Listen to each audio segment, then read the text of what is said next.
Bringing you for better discussion. Say good morning,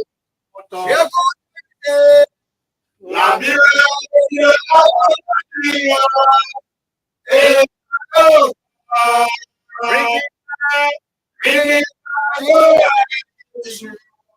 for better discussion. Say good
African soldier.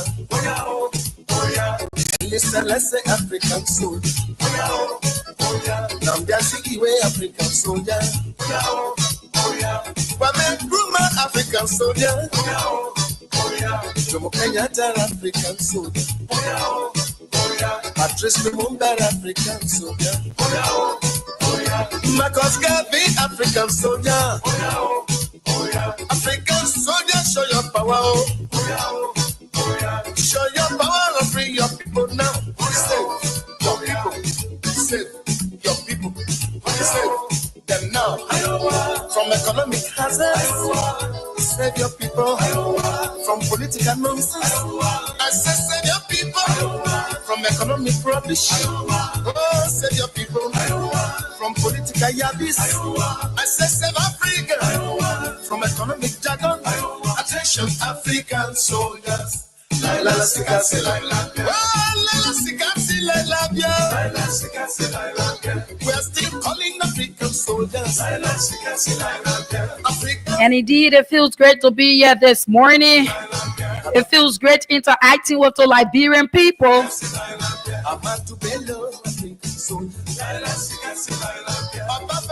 It feels great doing what you can do. It feels great doing what you can do. It feels great enlightening the Liberian people minds about some of the issues within the country. And this is where we converge to talk about the issues that matters to our dear country, Mama Liberia. Let me say a pleasant good morning. A pleasant good morning to all Liberians across Liberia, wherever you are joining this broadcast from this morning. We're saying good morning to you and welcoming you to another edition of Good Morning Liberia. And of course, it promises to be good. And we continue to tell you that this country will not burn. Liberia will not burn. We will remain committed to talking about the issues. Liberia will not go back to the butches. Though you have a president who is riding or flying, for a better word, flying private jets around town, while you have the citizens, they are crying from hunger. While you have the citizens, they are crying from internet crisis. And you have a Patrick Honda. You have a Abdullah, that is Kamara. And all of the executives on the LTA board. You have them there living the best lives. But yet you have Liberians, and they are crying and suffering. What kind of country are we in? Where are we heading as a country? Is Liberia going forward? Are we drawing closer to the change that was talked about by this current government? That is a question for you this morning. And I'm passing through all of the towns and villages. I'm wishing all of you a pleasant good morning. I'm also going through the hospitals this morning, through the communities. And saying good morning to all of you who's joining this broadcast. It feels so great to be here. It feels great to interact with the Liberian people. Liberia will not burn. Let me say good morning to all of you who's joining this broadcast. Continue to share the live video. Invite a friend to listen. Invite a friend to participate. This is where we talk about the issues. And we are live on Voice of Liberia, 104.1 in Monrovia, 89.7 in Margibi County, and 90.7 in Bangabong County. And also all the frequencies across Liberia. If you are getting us in Nimba County, we're saying good morning to you. We are also saying good morning to our followers in the diaspora. My name is Samira Onelai. And of course, I'm Samira Onelai, and I'm here with you this morning up to that is 10 o'clock this morning with a very jam-packed presentation. All you need to do is invite a friend to listen, invite a friend to watch as we go through this discussion. Let me say good morning to all of you. Welcome, folks, to Good Morning Liberia. Quickly, we're going to give you the lineup for today's program, and we just do few acknowledgement. There's too many things happening within the country, fellow Liberian. Every day there's another discussion. And mind you, majority of them, they are not in the interest of the government, of the people. The one in which the government is doing. They are not doing more for the people. So we'll continue to speak about these issues so the government be able to deliver, like they said, what they would deliver to the Liberian people. So let me give you the lineup quick this morning. There are a couple of things to talk about. At 7:30 this morning, we will place a phone call to the former representative of District 8, that is Honorable Akaras Moses Gray. We will place a phone call to him so that we be able to talk legislative politics. Specifically, we're going to talk about the House of Representatives. As you all know, he served District 8 for 12 years. So definitely he have insight on what goes on within the House of Representatives and all of that. So we'll be discussing legislative politics at 8 o'clock, not 8 o'clock, but 7:30 this morning, which we have few more minutes to go.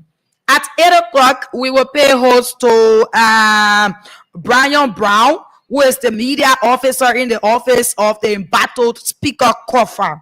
And that discussion will be from 8 o'clock up to 9 o'clock. At 9 o'clock, fellow Liberians, we also going to have the CDC National Foot Soldiers. We will have them from 9, and that will run up to 10 a.m., which, of course, is going to be the closing time of the program. There's an upcoming protest. I'm getting echo. I don't know why. I'm getting echo. There's an upcoming protest. Can you please get the producer, please? Okay. There's an upcoming protest from the CDC National Foot Soldiers, and that will be they will be discussing it here by 9 o'clock. And that will run up to, that is 10 a.m. this morning. So there's the list for you. You like it, you can stay. You like it, you stay. You like it, you can leave. But we encourage you to share the live video, invite a friend to listen, invite a friend to participate.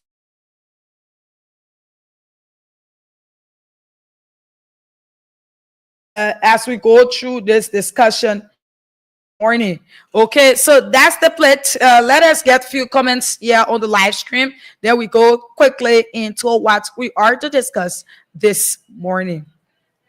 Okay, so let's see as to if we get a few comments here quickly this morning. This is CDC Papi Success Keita for Life. He says, good morning, Voice of Liberia. I'm following you from Bon County. God, please have mercy on Liberia. Fatu Sharif writes, good morning. Fatu Sharif also said, thanks for your good work. Asata Miller says, good morning, viewer and family. I'm watching live from Soul Clinic.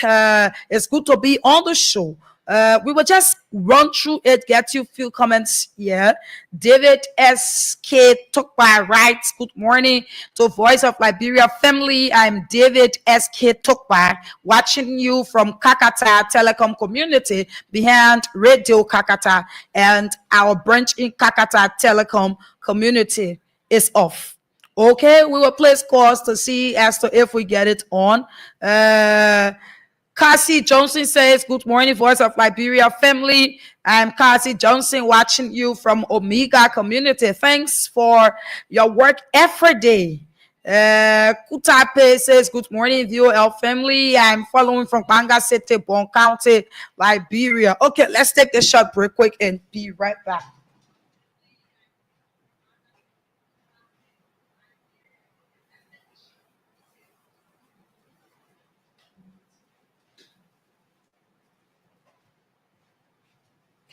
Okay, we're sorry about that. Quick break. Let us go ahead with the acknowledgement quickly at 7:30. It's 7:30 already. Let's just get few persons to read out what they said. Yeah, and at about that time, we will place a phone call to the Honorable Akaris Gray from District 8. Smith Melvin Eric said CDC foot soldiers endorse protest against Unity Party government. The National Foot Soldiers for the Coalition for Democratic Change have endorsed an upcoming protest organized by concerned Liberian citizens, criticizing the Unity Party government for broken promises, constitutional violations, unresolved mysterious deaths, and economic hardships. The group accused the government of failing to prosecute corruption, disrespecting Supreme Court rulings, dismissing civil servants, and the list goes on and on. Prince Jules says, "Good morning, my dear sister. My name is Prince Godson Jules, watching from the Ministry of State for Presidential Affairs." Okay, so quickly this morning, the cash giveaway is open. You can also play *799# and then you're going to select option 8 for Voice of Liberia, and then you select option 8 for Voice of Liberia, and then you play with 100 Liberian dollars and stand a chance to win yourself. That is 3,000 Liberian dollars this morning on the show. So you're playing with 100 Liberian dollars and you are winning 3,000 Liberian dollars this morning. It is on. The choice is yours to play now so that you'll be able to win more money. Okay, so we're trying to see as to if we get the former representative of District 8 on the line this morning. Let's see as to if we place a call to him so that we talk about some legislative politics this morning. Okay, let us do that quickly and see as to if it works. And if you're following, continue to follow. There are a couple of things to talk about this morning, and we will go into them shortly. You know, there is this breaking news. It's all over town, and this is something that it baffles me to know that someone who calls himself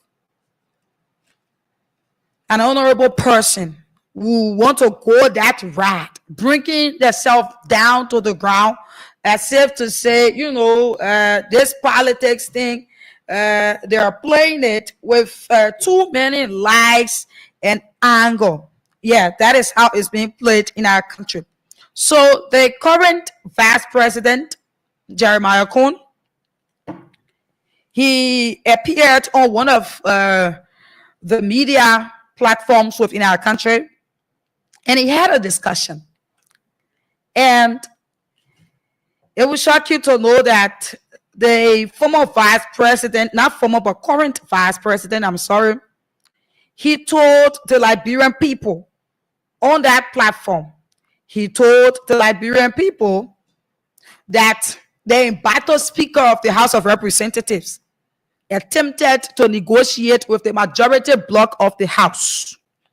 That was what the Vice President Jeremiah Mankun said on one of the media platforms. He said that the Speaker, J. Fonati Kofa, he planned or he made an attempt to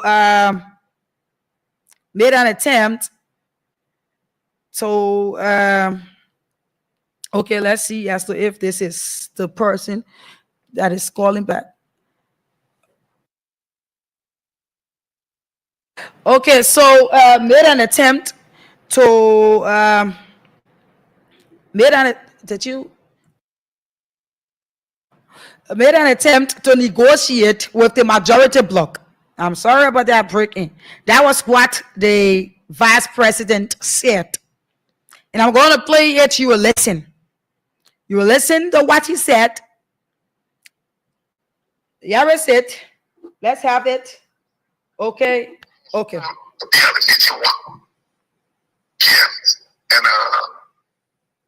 that meeting, the president said, on that day, everything is how we get into essay or so.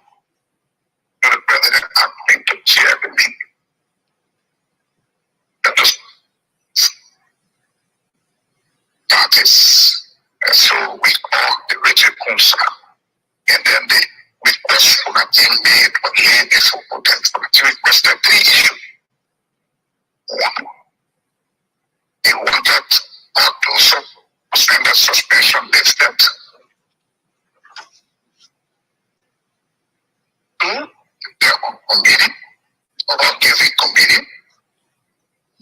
Three, he wanted a session where he would turn the gavel over to Father. That was his request. Okay, so you've listened to the three requests. According to the vice president, he said that Fonati Kofa, who is the current speaker, the embattled speaker, he made three requests to the majority bloc while trying to negotiate with them. And he said that there are three things they should be able to do. One is to the lawmakers who were being suspended by the majority bloc, quote unquote, he wanted them to get back on board for them to lift the suspension. Two, he also wanted a quorum wherein he will be able to turn over the gavel to Richard Kuhn. And three, he also wants these people from his bloc to be able to head subcommittees. It's the vice president of our country, Jeremiah Kuhn, that he just listened to. Now, as for the internet, the network, and everything, we will come to that because the vice president in our country, he's talking on the line. You cannot even get him. Look at how damaged the system is here, the internet system, when it comes to the calls and whatever. But we will get to that. We just listen to it. Now, the speaker, Fonati Kofa, he made a post. He reacted to what the vice president, Jeremiah Kuhn, said. And let me just say this. We all know that politics is a dirty game, and you want to play yours whatever way. But you shouldn't forget to know that the person whom you are talking to, once you spill out lies about what happened or what did not happen, there will be a reaction. The person is going to react to it. So now, the vice president came up and said that they had a meeting.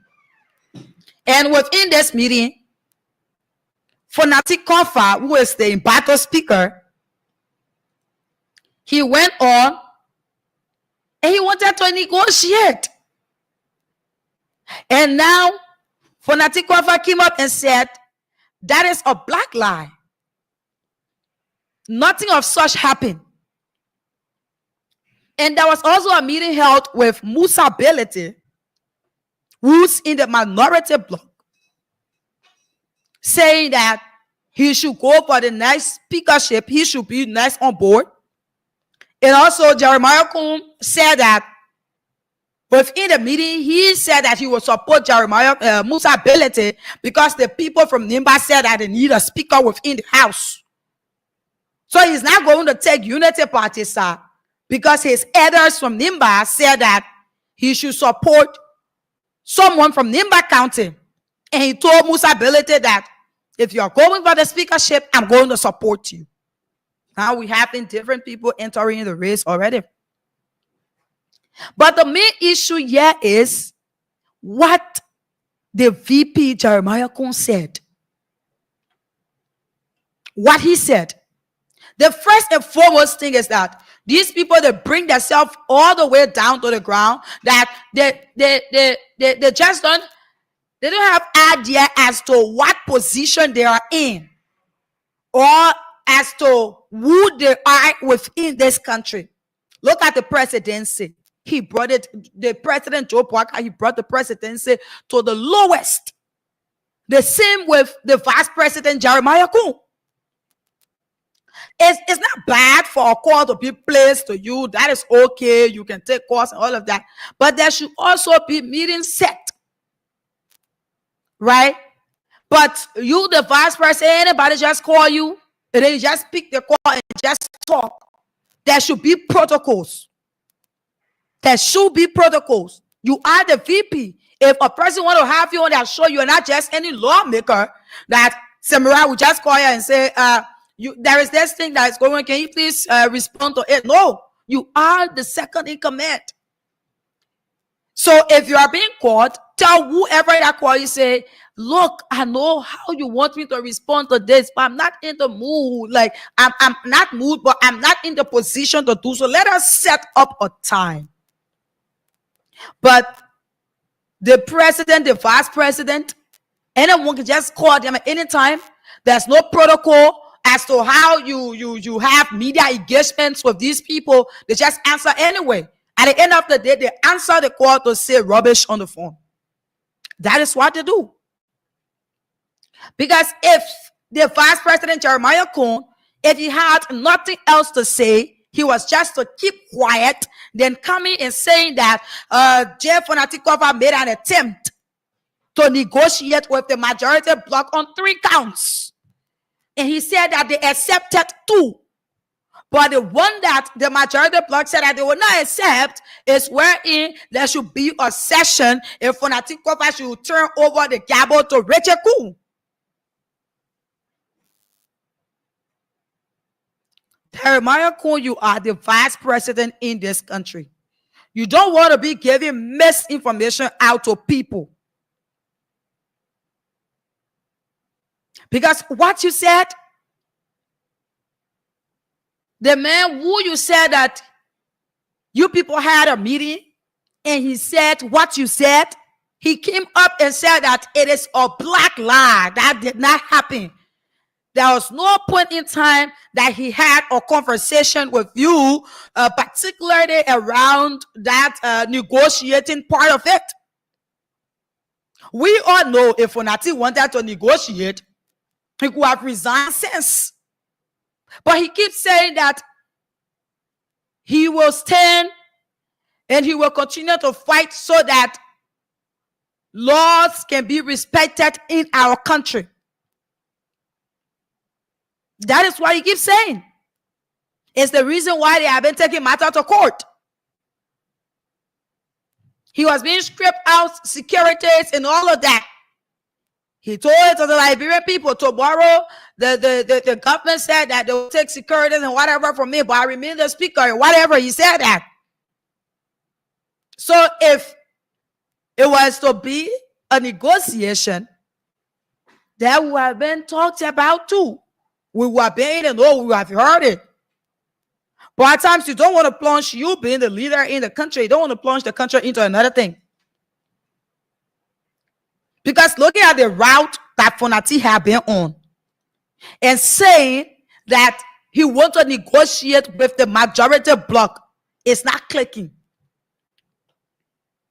Looking at the level in which he have reached, in a sense that it could have been me or any other person, they would have said, what else? There's nothing for you to fight for. Let that just go. Let back on back. Let this happen. Let that Rachel the speakership. I mean, let us go on and have session and be able to vote another speaker. But for the fight that he remains firm, he said, I don't care what happens. I will win, or I am the speaker in this country. The fight that others are doing business with the majority bloc, the executive, the statement from the judicial branch, and all of that.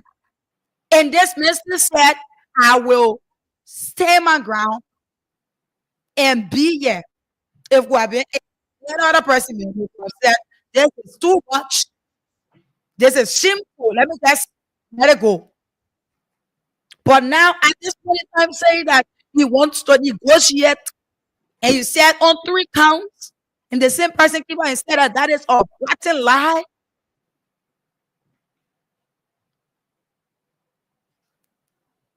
You know, Jeremiah Cohn, he has not really been someone who's into this plenty talking business. Normally, you don't see him having media engagements, talking to the media and whatever. You don't see that. But when you're coming up, if even there was a meeting held, all right, let's take it for this case. There was a meeting being held. And yes, okay, when I take him out and said that he wants to negotiate, or he made an attempt, because our wife said he made an attempt. This man, yeah, now you said yes, it was an attempt. Taking it for that case. Let's put in that case. Let's say yes. And you come to the media and spread out these words. You rather think that there will be another meeting. When I see I take the first meeting and agreed on it. You think that there will be another meeting that Funati will want to attend and be able to say these things that you said. Now let's take it just for that case. And be able to say, knowing that you were just born as one little boy and you just pick up your call and just started to talk, not knowing that you are the vice president in the country that should be protocols, that should be media investment with you. You just cannot get a call at any point in time, except it is very crucial. It is the set matter, very crucial. They say yes, you want to say something at that point in time.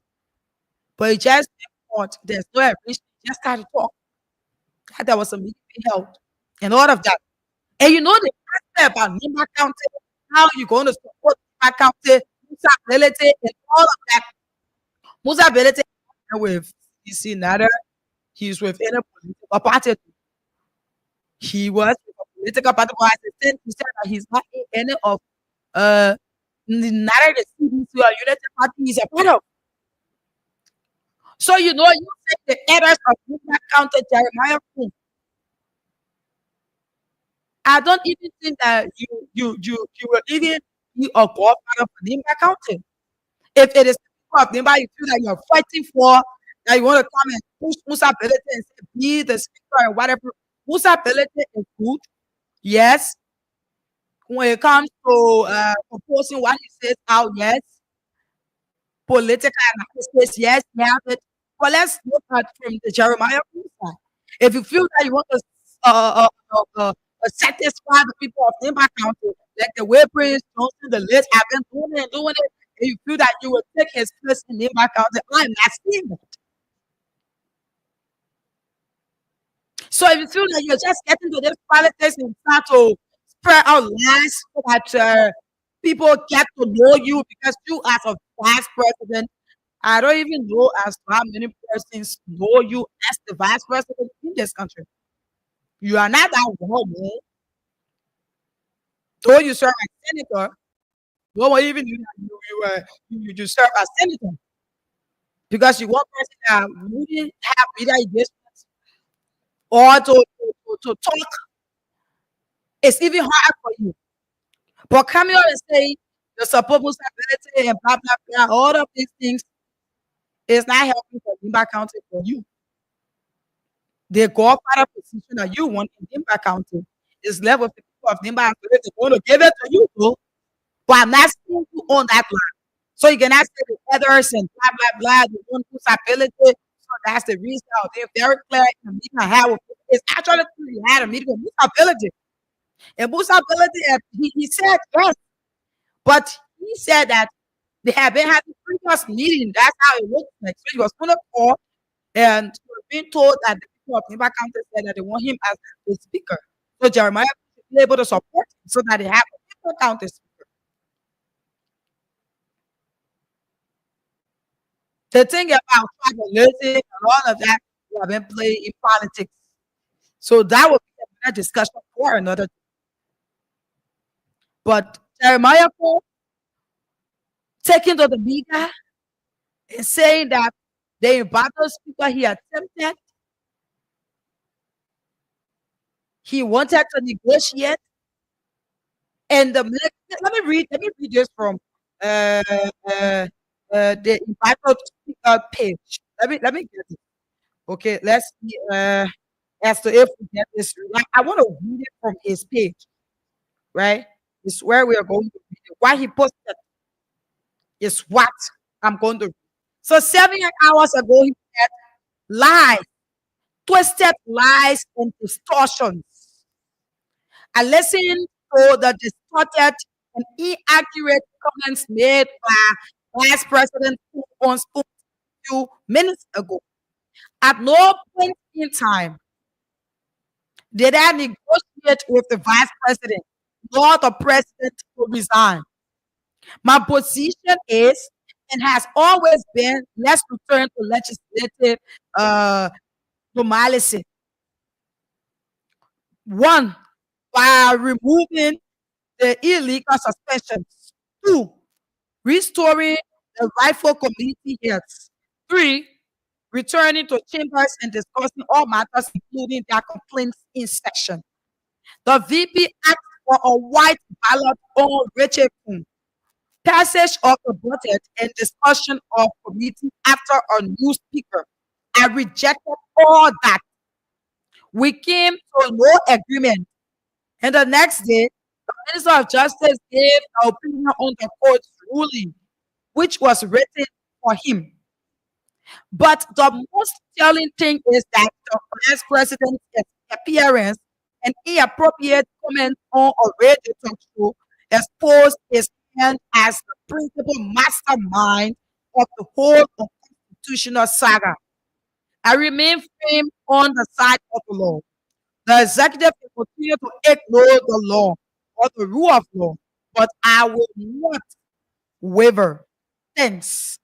That was what the embattled speaker posted. And he said that he refrained. He stand on what he said. And why he said that? He said before that they will go back to session and be able to talk things out. He said that before. The president called this same speaker and said that he should resign on whatever basis, I don't know. And he told the president that he's not going to resign. So you, Jeremiah, this man will come to you and say, oh, I'm on these 3 counts. Why he couldn't say that to the president at the time? You know, it's about time that if you cannot understand what a person says, to be able to ask the next person to help you to interpret it in a way that you will understand it. Properly, the way a person speaks, you cannot understand it. It's okay to ask the next person. So the way he said this, what he read me before coming to a talk show and just showing your inability. It's prudent you do that. From day one, we sat here, we told the Liberian people, we said that this whole thing is being sponsored by the executive. This whole speakership thing, because it's a party power. The thing is so common for you to know. There's no way that Unity Party will be in power for the next 6 years. And at the end of the day, you want Unity Party to have an opposition speaker. It's as simple as that. Unity Party, they want the speakership or they want the speaker to come from within Unity Party. We saw that, what Joseph Boga did, that we did all we could do to be able to make Richard Kuhn the speaker. We saw it. We had enough to Fonati won. So now, Fonati is not going to end the year. It was what they planned so that they have their own speaker on board. But the next question here is after all of these wulu balu, after all the left and right back and forth, when they come to session now to settle the matter, there will be an election. Because what they had, not an election. Emmanuel Musa will be there as the next speaker. He will be going for the position. Now will be the next speaker. He will be going for the position. So there were these lawmakers, some of the lawmakers who are acting the voice again, they will stand up when to be able to decide so if they want Richard Kuhn or they want Musa ability. That is where now, within the political theater, you will have the same executive now sending money in. Because they want Richard Kuhn again. So there will be another money given out. There will be another pushing up of money.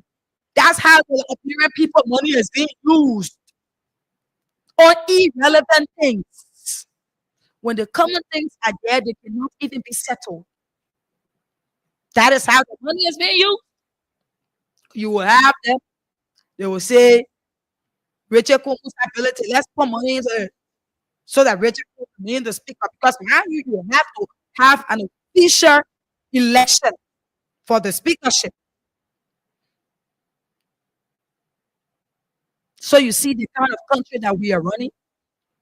The executives will leave the law on the other side and take the other end. These same people who make the laws, they are the ones who are breaking the laws. Then you have Vice President Jeremiah. All of these things you said it. Jeremiah wants to keep putting money in the budget for his election in 2029. But when that time comes there, we will discuss that because there will be a problem too. Because United Party will want for United Party to go. So Jeremiah wants to continue doing that so that he have a strong vote for 2029 because he want to run as a president in this country. Imagine Jeremiah as the president and he's being elected. Imagine. He's the vice president now. All of the things I was talking about in the recipe agenda, you're not even seeing them. If you are counting them, I will tell you that it's all negative zero. Negative zero. We saw that all of the reports and everything. We saw that. At the end of the day, Jeremiah is the one popping this. There should not be an audit. The people shouldn't audit this place here. How is it that this same house, they are the ones who are they feel good to sit and audit others. But when it comes to them, they don't want to be audited. Then what kind of country are we running? So what is happening within there that an audit can be conducted? What is happening there?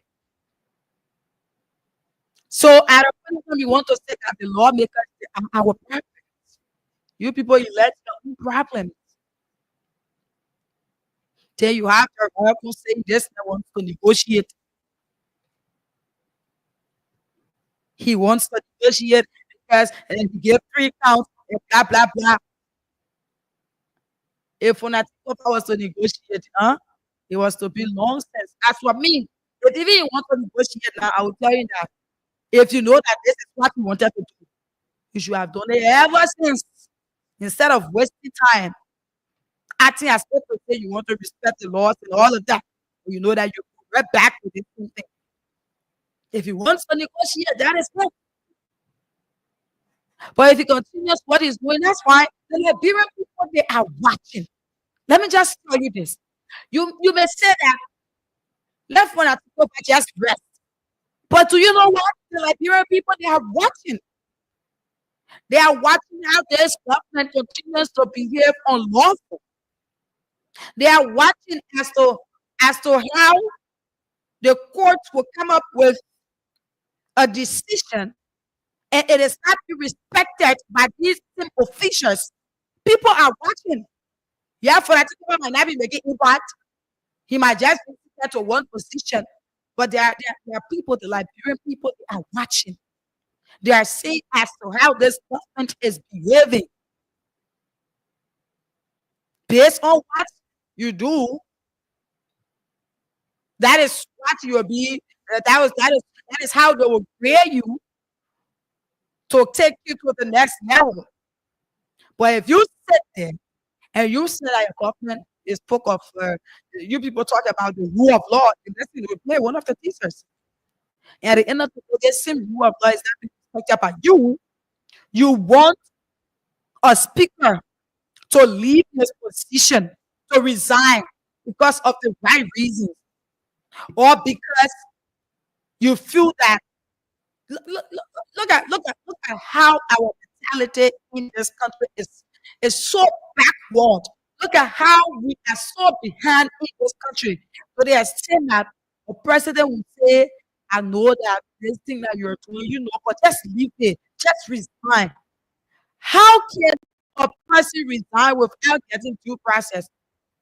How can a person just leave it? It's just leave it and make me not taking them off today. It is the same just leave it. It is the same just leave it and make it real as Liberia as a country, it is way behind. You have other countries who just came at the end of the day, they are far ahead of us. It is the same leave it. If the two of them want leave it, you know you're right, but let's not leave this thing. How can you tell the person that the person is right, but they should leave it for the person who is in the wrong? Do you see the country that we are running? You see the kind of country that we're in, fellow Liberians? You see the leaders that we have, how to behave? We will continue to be like this. Like it or not, we will continue to be where we are. Like it or not. Because this continues to happen. And no one is saying a word about it. The people who,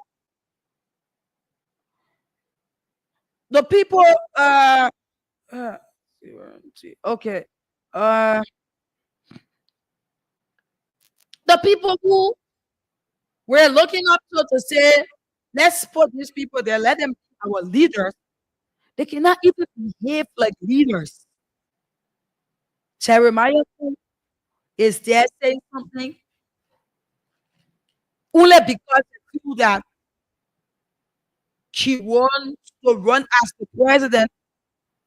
Jeremiah, if even you want to run as a president in 2029, which of course I know that you will not win because you just don't have some of the things that a president should have. Yes, you don't have them. But if even you want to go ahead and run, see how your government is running within your first year. See where you people are. Do you think that is based on these things that people will elect you as a president? Do you think that Lima County, only Lima County can elect a president? That is not true. If there was two people who have won election here because he ran as a president before.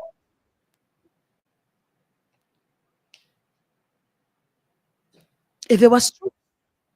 So let us go to the phone lines this morning on 0770-907-907, 0770-907-907.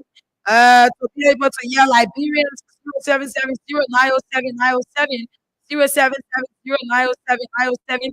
There are comments coming in. Just drop all of your comments. We might read all of them out as soon as we have a little chance to do so.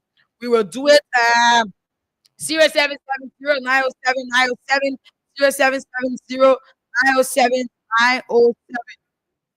That is the number to call. Those of you in Banka in Baki, you can call us on 0770 90 that is 0779 003 Let's take this person. Morning. Good morning, Samara. How are you? Yes, this should be Edmond. This is Edmond. Edmond, been long. Been a while. Yeah.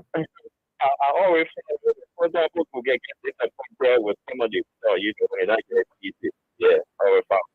Yeah, this is Edmond. The different big other program people the fire to dinner. You want Samara to negotiate and get investigation. It's not a bad thing. And for the vampire to clean that, you will try to negotiate. Only negotiate with full interest. That is the balance for me. As your team, as a leader, you should be the line. What's up with you? You arranging with you. You can't tell about what to get there to allow you to start explaining. Arrange with your office. But these people, yeah, go ahead. Yeah, so when you before it go off, what days are actually well today is the United Party will be surely aware that this fight they and Jeremiah into is there for his own interest. This is is why I was looking at it also. Okay? Because brother is fighting and he is fighting. Okay. Thank you, Yakno. Let's talk to the next person. Yeah, good morning. Good morning. Yeah. Good morning. Go ahead. Tell me where do you join us from? My name is Peter Sai, and I'm from Soul Clinic. Okay. I don't want to go into a merge or what do the past president. I'm coming to two angle. Angle number one is the culture interference. The vice president wants the executive on the rest, and this is the culture they are not going to interfere with whatever happening over the rest. That is what I'm talking about. And I learned that in that meeting, they were end of the executive in the place of state. And all of the people that place of justice in the president of the that is what the that was when they come to why even the people complaining that they have to because they why that they have it they need to using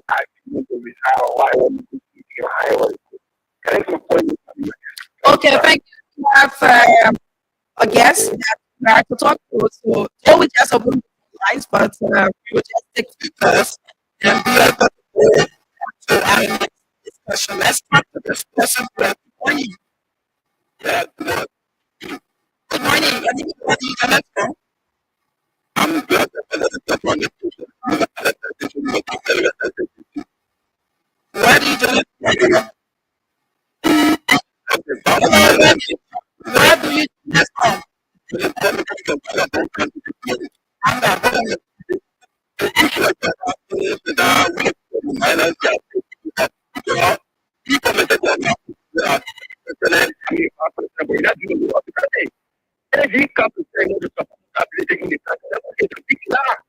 Because we are the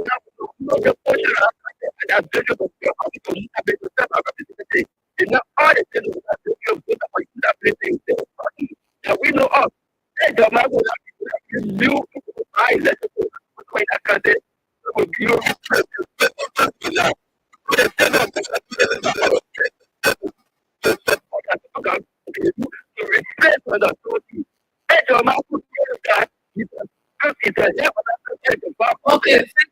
New Okay, thank you, my brother. This person, good morning.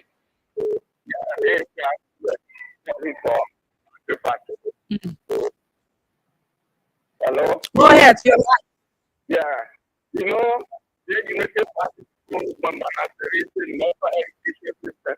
Our United Party because they said so because then to be a the bar president to work to practical party to rock up their king. In a day, they can't do for nothing. The vice president of Yeah, you are like, this is what okay, thank you. Good morning. Morning. Morning. Go ahead. Everywhere.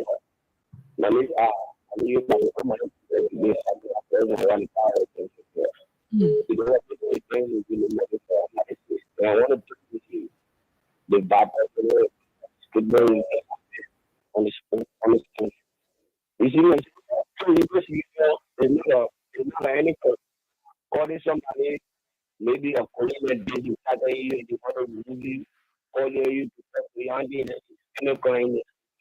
But talking about everything, calling to the night, our particular because so for now we are discussing what if on or we are going to be discussing something about the way of about our it cannot be for me. Like it's already that. Okay, thank you. This person, morning. Good morning. Good morning. Can you please go to the issue? Let's take this person. Good morning. Good morning. Morning. Go ahead. Yeah, I'm sure that's going to connect on the target appointment. You know, when I saw the vice president speaking on the phone, I never all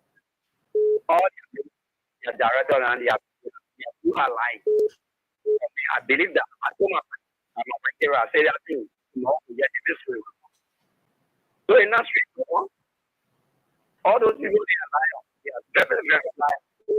We know. Okay. Thank you. Good person. Good morning.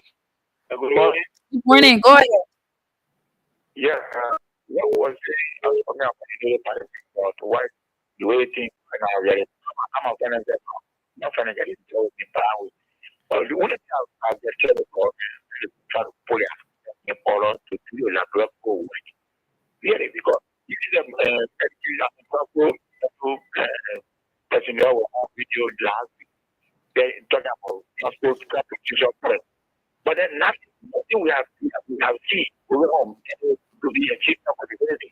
We still looking for boss to just every morning, every next proposal pressure then get boss so we pick here where we pick on it now. So media people. Okay, another day. Good morning. Good morning. Good morning. We will take 5 more calls. Okay, one count it. You have your line. Why is it that you're calling on this other line?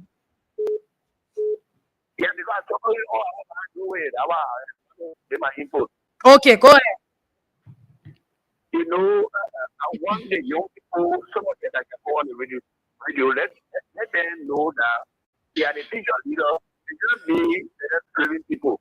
Because many of them, they will look at the reading, but they will not reading. But I think over the bigger share, we play setting but the Lord makes you go back in session and be about the time and move. But you're young people, you're future ambition. But because of the day 1,000, you want to find a mother to come up with the country. It's the road that's for the country. The root that's our house. There's the root that's for our house. We were not supposed to who are people that deserve to be the law every year. But anything can break the law. Today, you the party come out. The party must be a party. It must be a party. Yeah, do you because the government or the government the party? No, that's not the party.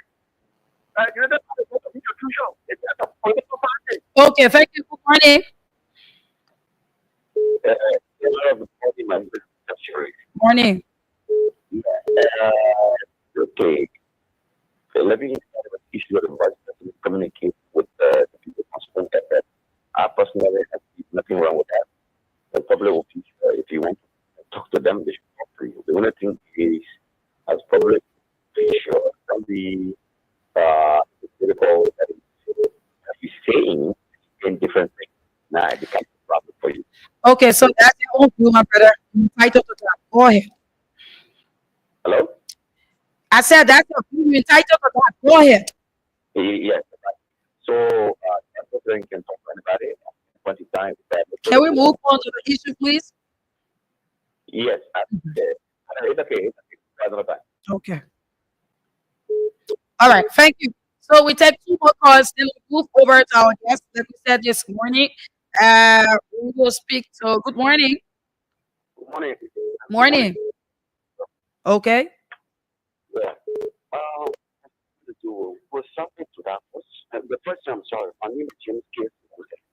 I'm calling from Georgia. Where something to that house with putting that is work. And one, we have been disrespected by the service. You can know, Mama, your rule of law. What kind of people you get from the kids live by law? Right. So we get cheap that would have everything to worry about. And then law makes the reason we try to tonight. The order there. So just the order and you have the if you have the right, so please, for the program. Okay, thank you. This person, and then the last call. Good morning. Morning. Hello. Okay, this is the last caller. Morning. Thank you. I call from the district of the county. And my name is Lawson. The issue of warranty. Some people try to focus on Article 33 and 49. Realistically, there is no point with any lawmaker having settled in John Chimon. It's not forbid that. But when the speaker is present, we should preside. That is how you were talking about. Good morning. Samira, good morning. Morning. You should be the last caller. Yeah, this is really for having me the last caller on your show. Okay. I do join you this morning from the house here. Go ahead. One. You see, Samira, I will always say every day, because due to what we've seen from our legislature, they are not proceeding well. And to hear the vice president of our country telling people that he does responsibility, the elder are resolved, King, Samakoga, the senator, and responsibility for the speaker. I think what is quite alone that the executive team can thing, it is true. You said one thing this morning, I honestly is a true, like just that our money will be spent again because the executive won Bridget to the new speaker. And by doing that, we the referendum will continue to be strong later.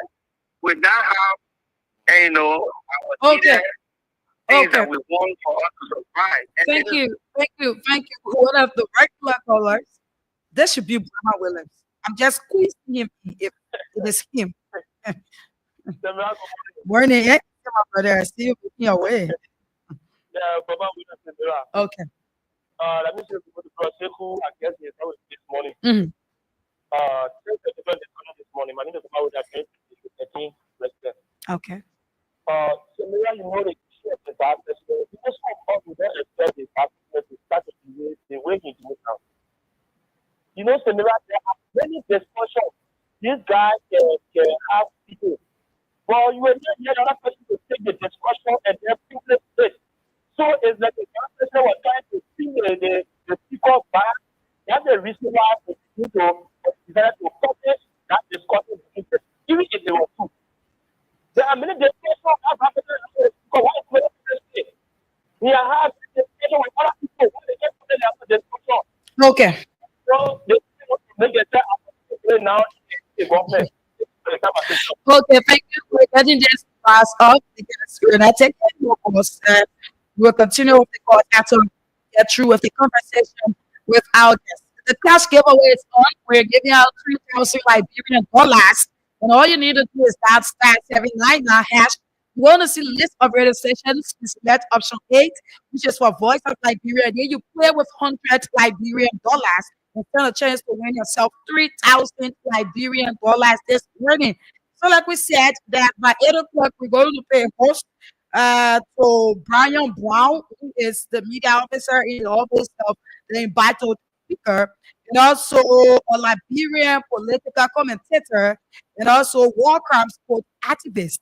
So we have in the studio this morning. Let us go over to him so that we be able to talk about this issue and he be able to bring us up to speed as per the latest development within the speakers of this. Good morning.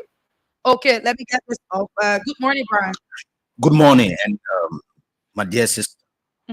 Let me say compliments of the season, and to you, the Liberian people, your many listeners. And a little bit of disclaimer. I am not the official office or the speaker's office. Okay. I am the media supervisor station in the press bureau. Okay. I control the day-to-day activities of our comrades, media practitioners. That is good. It's great to have you. And I want to say this for the record. My position or those statements that I'm going to utter here do not represent the office of the speaker. Okay. And I come here as a Liberian commentator and an individual who work directly in the at the legislature. So I want to say thank you so much for this invite, and I hope we'll have a brilliant conversation. Okay, great. It's good to have you, and welcome to. I guess this is the second time here. My second time, but I can say this is my I got the first interaction with you. Okay. And but it's okay. This station is one of the best that we have, and the CEO, he is my brother. A few years ago, we all practiced in mainstream, and he's still active, but it's okay. Okay. And I find myself back in politics, unapologetic. Okay, that's great. So welcome, sir. Let's get into business. Okay, you bring us up to speed as to the affairs within the legislature, respectively, the House of Representatives. Well, it is embarrassing. You activated your lines a few minutes ago. All of the calls, they are against what is going on Capitol Hill, meaning a coup d'etat against the current speaker, legitimate speaker. It is embarrassing for our democracy. And what is happening today, some of his colleagues, they are in meeting, and we do not recognize that gathering as legit. But they are doing everything possible to remove the speaker. And to the extent that the president, he has already missed, would join the speaker's security details, which is troublesome. It came early after a week when we raised an alarm about an individual who sent the speaker text message threatening his life. Then after 2 days, the president went and recorded the speaker's security detail, which is troubling, and also it is worrisome for our democracy. You just said that someone sent a threatening message to the embattled speaker, Ponatikoff. Yes, and it went viral. I don't know whether you got as per his resignation. As per his resignation, threatening his life. Okay. That his failure to resign, although he's doing what is right, and Liberians, they stand by him, they are supporting him, but the individual sent a text message threatening the life of the speaker, and he said in his text message that if you don't resign, you are holding our government, the Unity Party government, at a standstill. If you don't resign, we are going to take your life away. So what we did, we sent that the text message to the NSA, send it to the U.S. Embassy, and other institutions, informing them about what is unfolding. And so I was very much more shocked when I heard that the president, he has already in the speaker recording the security details. So you see the speaker, and I can confirm this, the speaker of the Republic of Liberia, this speaker, and I can confirm this, his left is currently arrested. He doesn't sleep, because if anything happens to him, we are glad the government of the Republic of Liberia will take full responsibility if he dies. And I want to say this as Backgrund.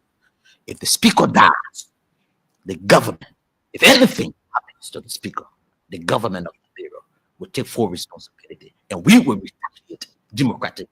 We will unseat the government in the shortest period of time. And I can say this. Okay, so you listened and you heard about all state security being withdrawn from the current embattled speaker, right? And that was done. How can you term that process? I see this as being a lack of leadership. I was one of the people who brought this president to power. Okay. This 6 years, we aggressively fought Mr. Joshua, or President Joshua, His Excellency President Joshua, on the basis of our governance. We thought that by bringing Mr. Joseph Boakai, or President Joseph Boakai, to power, the narrative was changed. But today, we brought an individual to power who is striking on the path of destabilizing the security of our country, already the peace of our country. So do you still support the Unity Party? God forbid, abomination. But Send someone it will right say, back oh, to why so soon? It's too Look, early, though. listen. Don't you think that they will deliver later in time to come? If you marry a woman or a man, and in less than 2 days, and that relationship is toxic, will you stay in that relationship, even though your pastor? Those people who married both of you, if But that person Brian, came, they are not even there yet. look, let me And tell you quickly, something. you said that you're not part of them anymore. And remember, you fought for 6 years to bring them to power. You see, that's what makes you ought to be very much independent in our judgment. It is not about bringing this government to power. It is not about our personal aggrandizement. It is about the country. It is about the people.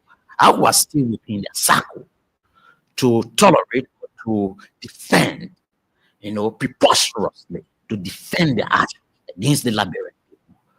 But I think that my wisdom told me, look, we cannot sit here. We cannot sit here to allow the very same old things that we spoke against Georgia for to be happening in our country. We spoke against President Georgia in his chronics, his officials of government, that they were earning thousands and thousands of dollars at the detriment of the poor people. Today, at the LT, my own good friend Patrick Horner is living like a arrogant, like a star, like a celebrity. And he gets on Facebook and say, we are lambasting him because of greed, or because how you call it, because of hatred. He has greed, according to Patrick Horner. These are things that they are saying. So I cannot sit here because I support. Now you want me to say you supported the unity party. Unapologetically. Exactly. Yes, So now you want me to say that it was lies that was being told to you people in order to bring these people to power. You never know the heart of a man. I'm sitting with you in this studio. Do you know what is in my heart? I'm talking. Look, if you want to know the ability of a man, give him power. We didn't know that this, old man was changed over that by flying private jets, by undermining our democratic or our democracy, our democratic value. We didn't know that this would happen. That's why some of us who supported him. Whoever knew that this old man, that the speaker. But mind you, the mentor that you are living alone. So all of that, and you say, yes, what a hunger man of power. Listen, we never knew all of these things.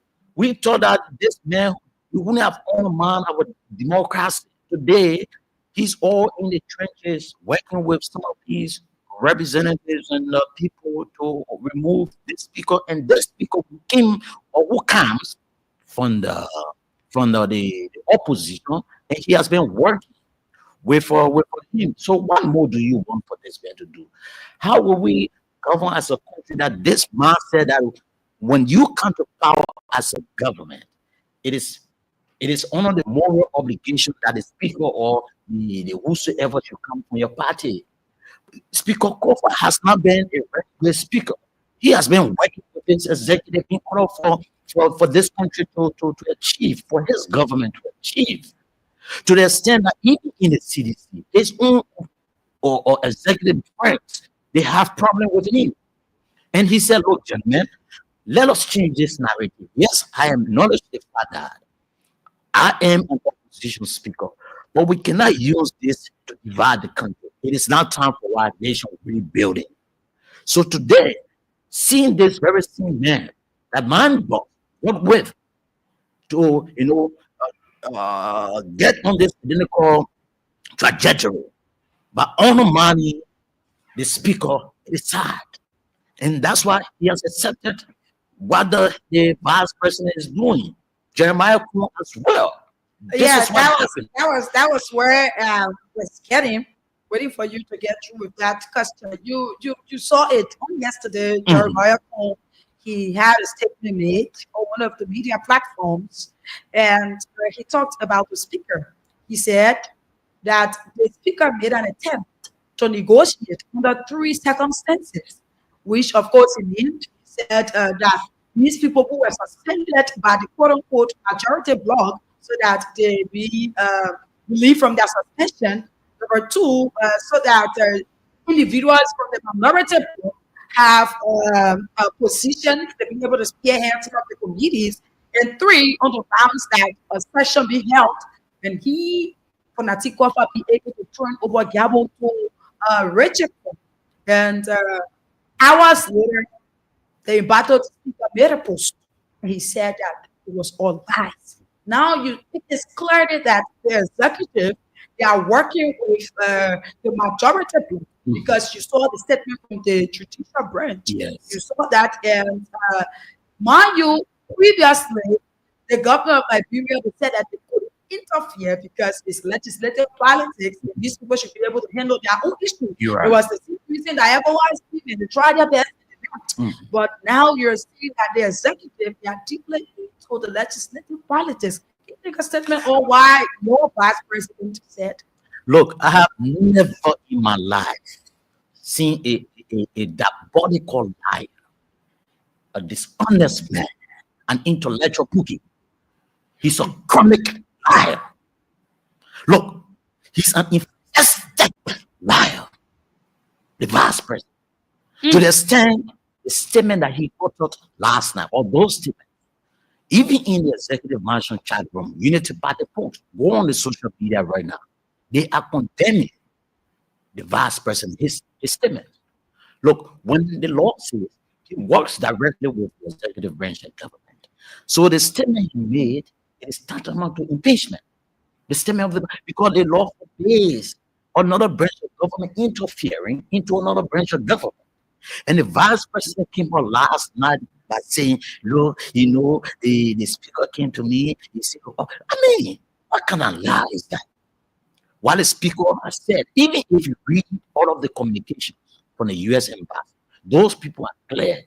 They are saying, we want the rule of law. The rule of law should be protected. But the vice president will say that the speaker was negotiating with him and sister.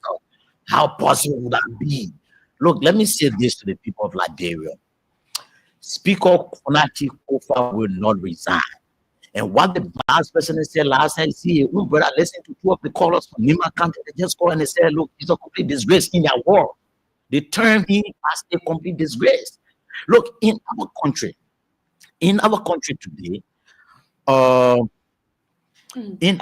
today, things, whenever rumors come up, whenever rumors come up, many times people overlook the rumors. When it came out that the vice president was one of the masterminds of the whole speaker removal, there were many people who did not believe it. So his statement last night, it clearly, sends the message out there that he's one of the people who have been behind the removal of the speaker. And let me break this news. Now, senators, they have signed a resolution to remove Senator Nyomli Kanga-Lawrence. Nine. Where 2 days ago, they met at the room of the vice president. I can confirm this news.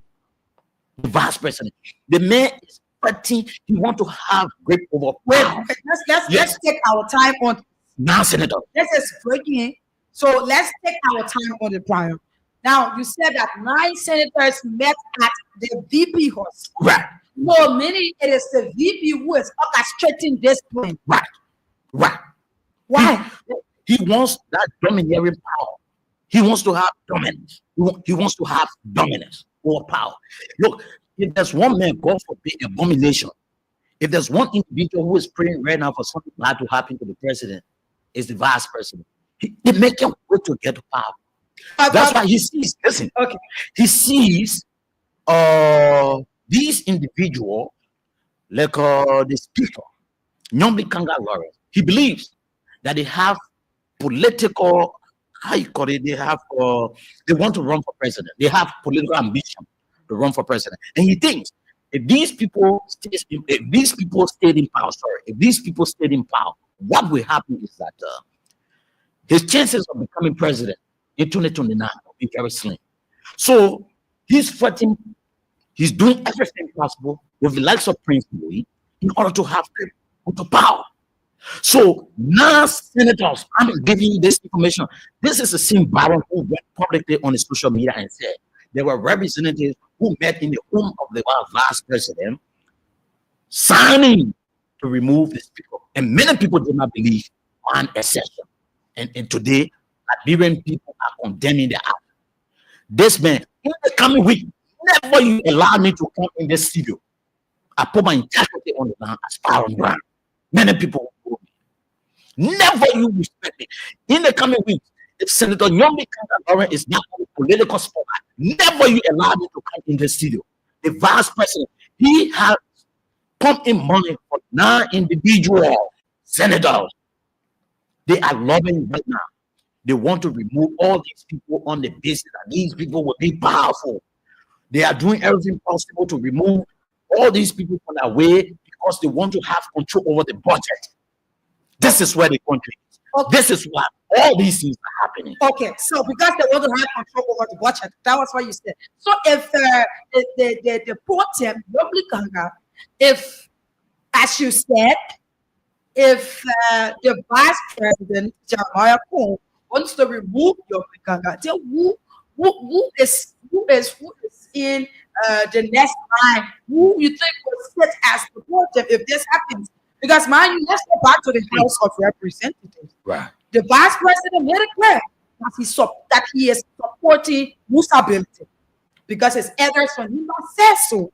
So you're claiming that you said that these people have meeting about removing Fonatikova and it happening now, and now you're giving out this information that 9 senators met at the vice president Jeremiah Cole's house in order to remove Youngly because they feel that these people are threat to his ambition in 2029.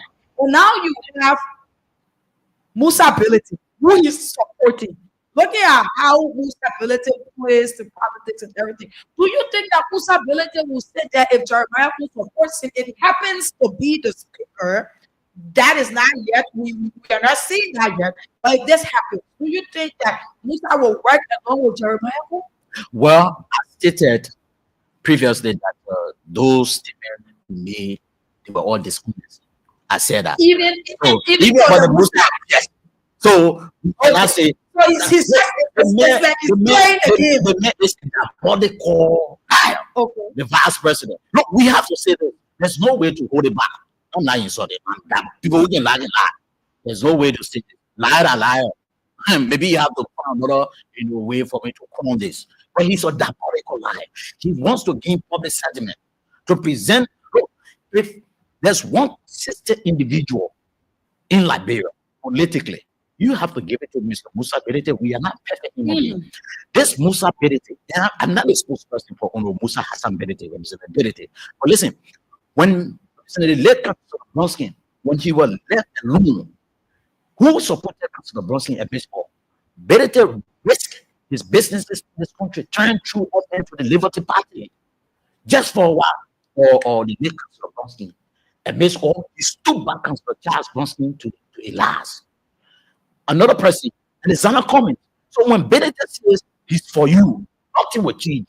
So for the vice president to come out to use all those tactics to say, oh, the Benedict kingdom is saying, okay, but who are you?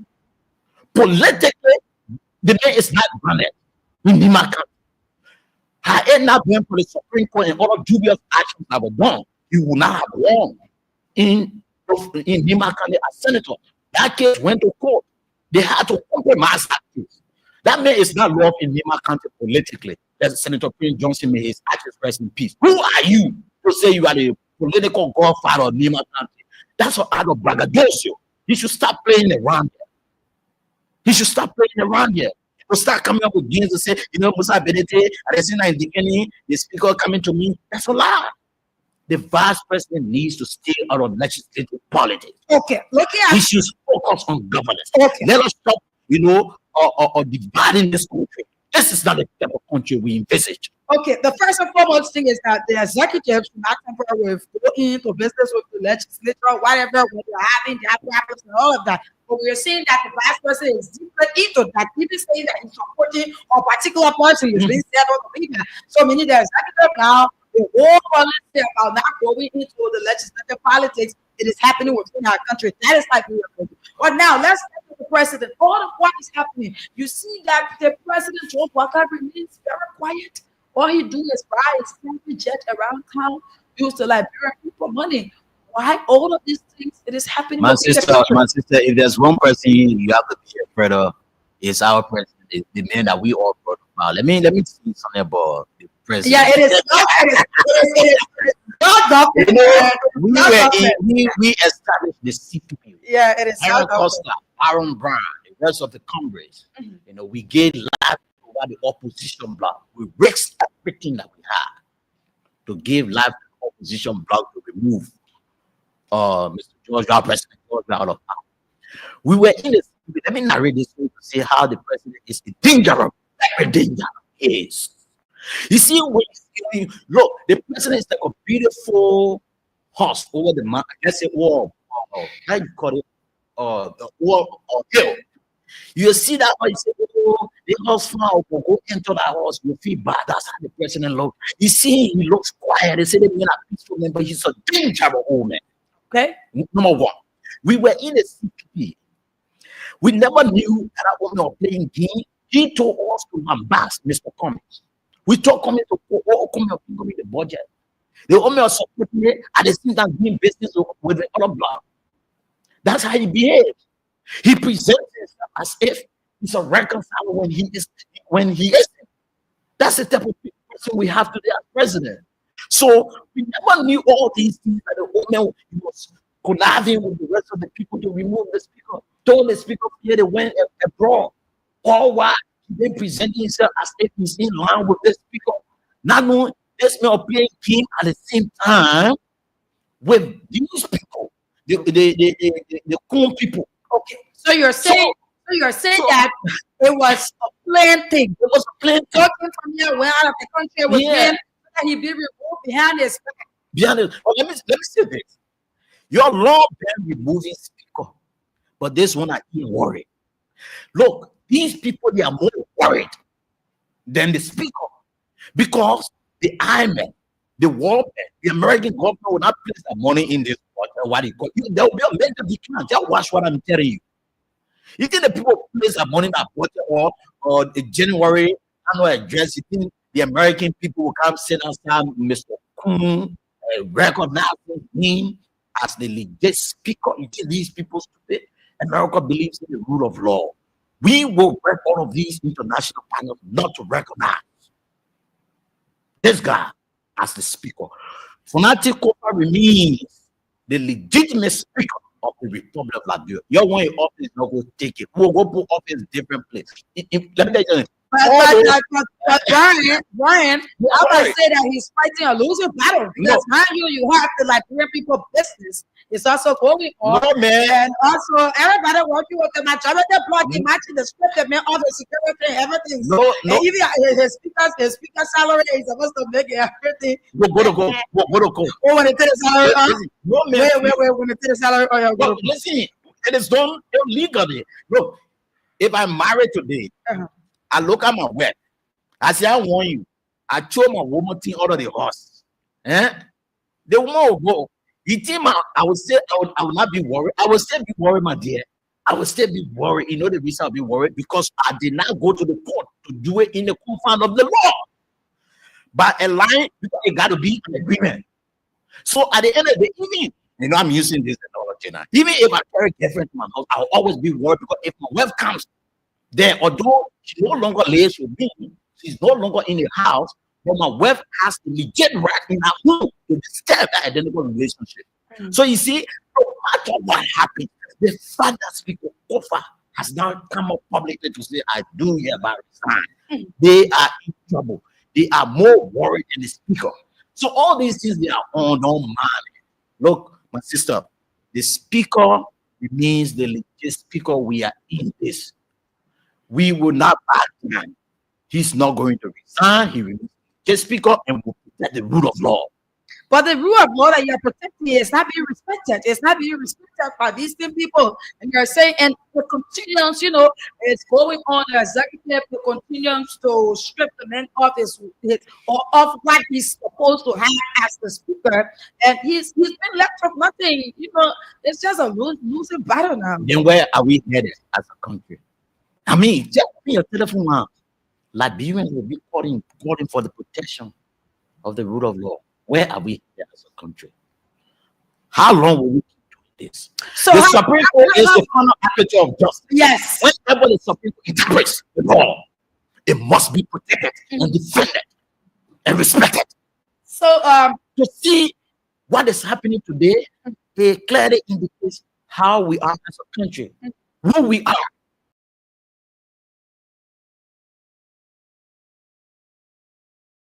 Was not done in the confines of the law. You all go back and fix it well. The same people who came to power to protect and defend the constitution of our country, they are the very same people who are against this act. how do you think this is affecting the Unity Party government? Your government that you brought to power. You will come to the answer where you. What was the reason? What were some of the things that you saw that you left? Is it because of this ongoing saga? But how do you think this is going to affect the Unity Party led government? What is going? Well, it is already affecting the Unity Party government because international, media or entities, individuals, even the people of Liberia, they are against this. And you see what is happening to some extent. It is going to affect the government, because many people would not really have that regard for the government. And if you can give respect the constitution of Liberia, meaning you can give respect to ordinary people. If you can send or security officers to the Capitol building to beat on or lawmakers who are on the side of the people and give extra protection to those renegade lawmakers, it tells you where we are headed as a country. So all these things, they are affecting the government, but they are not aware of it. Look, let me tell you something. When we started this campaign against President George Weah and his government officials, many people, oh man, the thing we will come back to power, the thing that what 20 years. You think Liberians are stupid people? The people are not stupid. The reason that President George Weah was removed from power, not because he was a bad president, but those people who were around him, they would advising him, telling him, oh, Mr. President, everything is okay. You are the boss. Keep flying private jet. Keep doing this. Keep doing that. At the end of the day, the people said, President George Weah, although we love you, our son, but go and sit down. Let us try this man who has always bragged about having, 50 some more years of experience, government experience. Let us try him. But if the same man will bring to power today, hey, LTM people, look, in this country right now to eat, it's like an achievement. Okay. Yeah. So I'm actually going to hold you there so that we take the common representative of District 8, Honorable Akaras Moses. Good morning. Yeah, good morning. Good morning. How are you? I'm okay. How are you this morning? Fine. I hope that the call came in on time because basically you said you wanted to speak to me. Yes, not really on time, but we're still discussing the same issue. Though we have Brian in studio, and we will continue the conversation. Just wait in and be able to give your point. We're looking out for legislative politics. You said who you have in studio? Brian Brown. Oh, Baron Brown. Baron Brown, yes. Baron Brown is in studio. So we just decided to get you on the line so that you weigh in. You served as representative for District 8 for 12 consecutive years. And you have insights as to how this whole thing runs. And now looking at how it is going, I think you listened to the Vice President's statement on yesterday about the Speaker for Natikofa saying that he attempted to negotiate with the majority bloc on 3 counts. And then the Speaker came up and said that was false. And looking at how basically, that's what I said. When I said initially that the executive branch of government has the responsibility, or any other branch of government, under the doctrine of coordination. Okay, now, people argue that for the executive to get involved is interference. So the executive side, and we have reached this point, they have misinterpreted even the Supreme Court ruling through the Minister of Justice. I can confirm to you that, yes, President Brecker is still for the Speaker to negotiate and exit, and the Speaker reflected that. Jeremiah led the processes of the negotiation so that the speaker can have a dignified exit. The speaker then points across and very clear and made it emphatically clear that he's not going to resign. So the misinformation provided by the vice president last night, it's sad that the vice president will become a talk show caller. Mm-hmm. That is unfortunate. This is the vice president of the country we're talking about. The office comes with dignity and respect. I think the vice president, after 1 year, I now realize the importance of that office. And utterance coming from that office is very important, especially directly from me. But what was exposed last night is the vice president direct involvement. Mm-hmm. For the vice president to say from his mouth that I would direct 7 of NEMA lawmakers, just in case when I resign, just in case, I would direct 7 of NEMA lawmakers to vote one way. And he said he made that commitment to the others, and he's going to stand by that commitment. It exposes the vice president, that the vice president, because these 7 lawmakers are with the majority bloc. So if the vice president can control these 7 lawmakers, and with the majority bloc, doesn't that presuppose that the vice president is behind this and supporting those 7 lawmakers? Because for you know what it means? For the vice president or the president to say, I will instruct 7 lawmakers to vote this way. Okay? Just in case maybe if Fanati is removed and Musa Bedete want to contest, our vice president of the country will make 7 lawmakers to join because they are now. One way Musa Bedete is now with the majority. So the 7 plus 2 that now, it exposes the hands of the vice president, all of the accusations that have been levied against the vice president. That yes, there has been interference and consistent interference. I can say that to you. You don't need the terms, you don't need a rocket scientist. One of the procedures with the majority of one of the procedures violated their own rules from 48, Rule 48, for all of the section up to 48.7. They violated everything you can think about. Okay? Why do you think if the executive claim that Fanati is not a speaker and they will do business with the majority bloc, why are they negotiating an exit strategy? Why are they asking him to resign? They know he's the speaker. They know nothing has changed about him being the speaker. Okay? But they create a false impression that he's not the speaker. But they're negotiating. They want him to resign. If Fanati has surely liberated people, even on a Facebook page, the speaker has said, I will not resign. But it's very clear about that. Do you think that there is hope for the Imparto speakers? Because my union is being stripped of the census. I want to say this to you. When you say hope, the speaker is not living on hope. Okay. He's living on the rule of law. Okay. He will live on hope without fasting. The group but the rule of law is not being respected, though. No, but excuse me, the people who are living on hope that he will resign, that the executive branch of government, they are hoping that if they bring on an undue, unnecessary political chicanery or pressure, the speaker resigns. The speaker is saying, I will stand by the law. I remain the speaker, and the fact is that the executive has accepted the fact that he's the speaker. That's why they're asking him to resign. And I'm disappointed in America to ask him to resign for the sake of the country. Can you imagine that nonsense? It's a pure nonsense. Imagine. Hi, President, we are in the CDC said the election year, the first round we won it, so we will remain in power. In fact, the margin too low. We got numbers.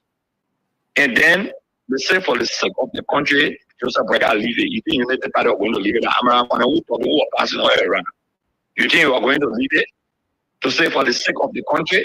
That is sheer nonsense for anybody to thwart the laws, especially when the rules are very clear. What they need to do is to encourage the people. That is being chaotic. It's extremely chaotic for people who claim. And I'm so disappointed in guys like Kofi Woods, for example. I'm disappointed in Larry Toma, for example. Okay, these are people who work in the current composition of the government.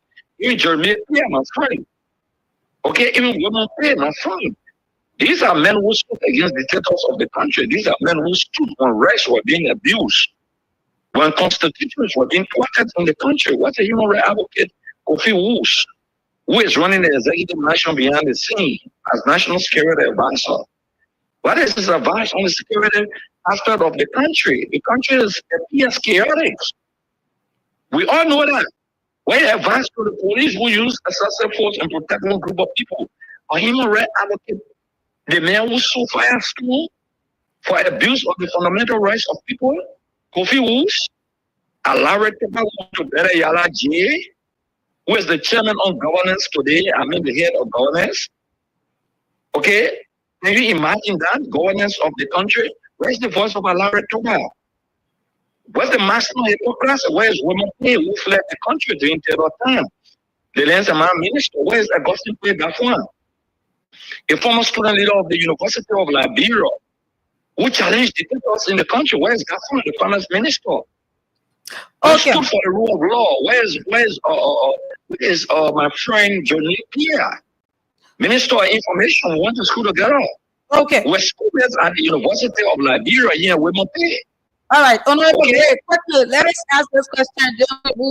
We continue with our conversation here. We just thought it was to get to you quickly and be able to get your analysis. But one of the highest ranked members was being suspended and later expelled by the Mighty Congress for Democratic Change due to the ongoing saga at the Capitol building. Do you think that the decision was timely? Don't you think that this decision is detrimental to the party? Let me say this to you. I want you to know what is bigger than the Mighty Congress for Democratic Change. Okay. We got to stop this thing about somebody bigger than that. Okay? I call for the expulsion of Farah on the onset when he broke away and went to the majority bloc, presided over a session that calls for the suspension of CDC lawmakers. Do you know that almost like I think it's 7 CDC lawmakers that have been suspended under the tableau of Farah? Do you know that? Yes, I know. After 7 days, there will be a spell too because they tell no, let me say this to you. Do you know they don't have the number to expect us 49 to 10. They don't have zero number. Forget about that one. Even some of their colleagues are money will never vote for expulsion. That jokers. Okay. But that's not the issue. The issue here is that if Farah, that the party of the CDC, somebody say Farah struggle in some of the CDC came as a political institution by 2006, Farah got a job as a resigning. Farah has not been one of the disadvantaged editions in terms of financial capital. Okay, he been a lawmaker. Let me have a lawmaker for 12 years. In fact, Farah was a lawmaker before me in Nigeria after 6 years. Okay, so I show him gratitude for the CDC. Farah was the vice chair for operation of the CDC. He now ordinary person, not just that, deputy speaker of the country. So the party has a right to expel its vice chair for operation, especially after the party took a decision that they will stand by Sanati Kofa and the lower numbers and the second highest ranking officer in government of the party and a member of the National Executive Committee, member of the party who did not disagree with the executive. You remember when he was suspended and saying he accepted and he refused the Grievance and Ethics Committee, right? He refused to face the Grievance and Ethics Committee. In fact, he accepted his suspension and said he will go to exonerate himself. In unpopular record for that, but he never appeared. So he fulfilled his right to appear, and that is due process. When you fulfill your right to appear, in fact, in unpopular record for admitting and he accepted the suspension. So far, that is not indispensable to the CDC. We got to stop this thing. Yeah, but let me tell you, the was more powerful than Thomas Farah. Horatio Group, no chairman that I know of. One of the founding chairperson of the CDC was more powerful than all of these people. George Solo, who was chairman of the CDC, was more powerful than Thomas Farah. But great. Don't you think that this going to scare others away? Because looking at a person who has been in the party for a very long time, someone who say a committed member to the party, and the party came up with such decision in that time, don't you think that others will be like, then why join this party? At any point in time, can we call? No, but it's a nonsensical argument. Okay. Let me put it into context as former secretary general of the party. Winston Top came to the party like T.D. Moss and Senator McGill. Would they win some top external bureau of the CDC? The CDC doesn't discriminate in terms of when you keep to the CDC. Senator McGill, in 3 months, we created a position called the Vice Chair for Political Affairs. That was the first time it was created. Senator McGill became the first Vice Chair for Political Affairs 3 months into the CDC. The current Secretary General of the CDC, Jefferson Koji, came around the CDC between 2010 to 2011. Okay? And I, in fact, appointed him ahead of party executive. And today he's Secretary General of the CDC. He became youth leader, in fact, of the CDC. And subsequently Secretary General of the CDC. Jangako, okay, publicly started identifying with the CDC of late. He's the chairman of the CDC. Now, that stupid debate, sorry for using the word, but it's a stupid debate. I'm not saying people stupid. I say the debate is stupid. Okay. That stupid debate that Fonati joined us in 2017 and joined the CDC officially. So you also been with the CDC for 6 or 7 years. Okay? So that's what the argument about Fala been there a long time or Akaros been there a long time and the other person just came to the party. So let me tell you this. Absolutely, when the ANC was established in Bloemfontein, I think that is 1912 or 1911. When were Mandela, Nelson Mandela, and all of people, absolutely, they are the founding fathers of the ANC. Steve Biko, for example, at a point in time, they were men who ran after the occasion. Winnie Mandela, she suffered for the ANC a lot when Nelson Mandela became president because of her behavior. She was excommunicated from the ANC and Mandela had to marry another woman. Okay? So the argument, no, I just want to put it in the context. That stupid argument that because somebody came to CDC today or they came yesterday, so our carriers rate. And if we're talking about from CDC, and who have fought for CDC among the lawmakers, what are our carriers rate? Fala and our carriers rate. That'd be real. That argument is that I don't move for that kind of argument. I believe that everyone deserves their time and their opportunity within the CDC at a point in time. Yeah, so but that is what it is said by most Liberians saying that if you look for country, looking at local country, it's giving some seditions. Thomas Fala as the CDC will win local country in 2029, all of that. Let me say this to you. We got to stop. The first thing is that the back, and please, you get a guest list to it, the back to local movement. Let me say this, you have to say it. Was not organized by Thomas Fala. Secretary General Jefferson Koji, who was the youth leader by then, organized the back to local movement and would design a clear-cut strategy where the sons and daughters of local country as a litmus test will go back to local country. They will invest and give back to their people. They will design a new dynamic in the body politics. So we started that process with the senatorial election. You remember, we endorsed the candidate in the senatorial election, and the candidate won the election. So Jefferson Koji was the progenitor. Janga Ko, for example, the current chairman of the CDC. Jesse Kobo, for example, former assistant minister of finance. Samura Wodo Polipsi Yeke, for example. Thomas Fala, all of them. The reason why Fala became the face is because Fala had interest in contesting in local country. So we felt it was necessary that Fala would be based in local country in the interim, okay, and give him the necessary support that is needed. Okay? The human resource capacity, capital, and financial capital was spent in local country because I for the money. It was not for a personal political clout. In fact, you will be shocked that we did not win the district. Father won his district, but the president did not win the district. Okay? No. I don't want to be very personal and say I can't agree. I'm blunt. The verbal in 2023 for Fala in local will be different from the verbal in 2029. Because mind you, with all of the bonus, the open, with all of the choking example and all of those things, you won Nimale by 1,000 some more votes. Okay? Now Nimale, who is the Minister of Internal Affairs, is going to run against Fala. I don't know what kind of political calculation Joseph Baka cannot compromise Nimale for Thomas Fala.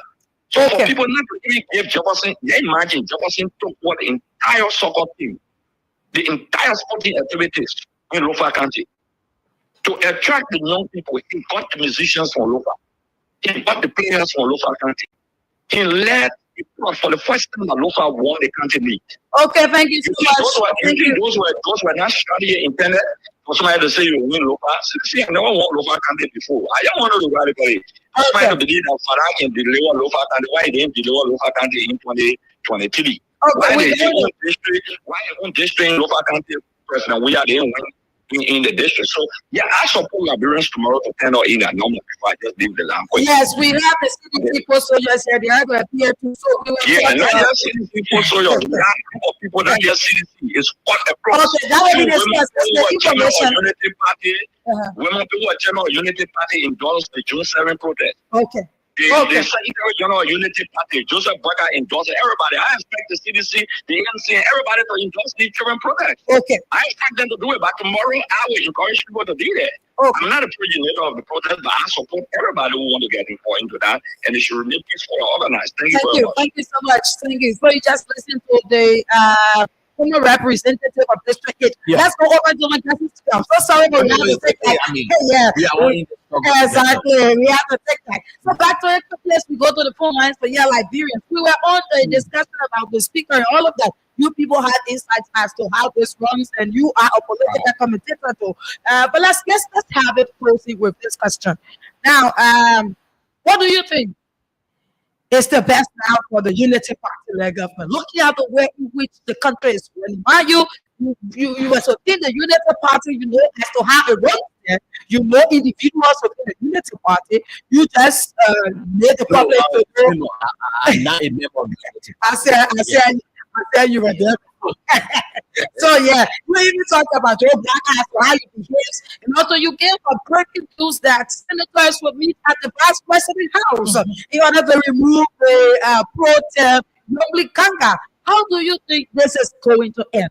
Well, before we go to the way this is going to end, we have to encourage all those lawmakers to come back to session. Okay. To give the speaker a due process. You know, if you want to remove this man, he was not born to become speaker. All we want is due process. Those charges you guys have against him, come on the floor, and he's going to recuse himself. And if you can get the vote against him, he will resign. We are just voting for a due process. Okay. They should come back. So with all that you said, now I'm kind of worried about your talk. We still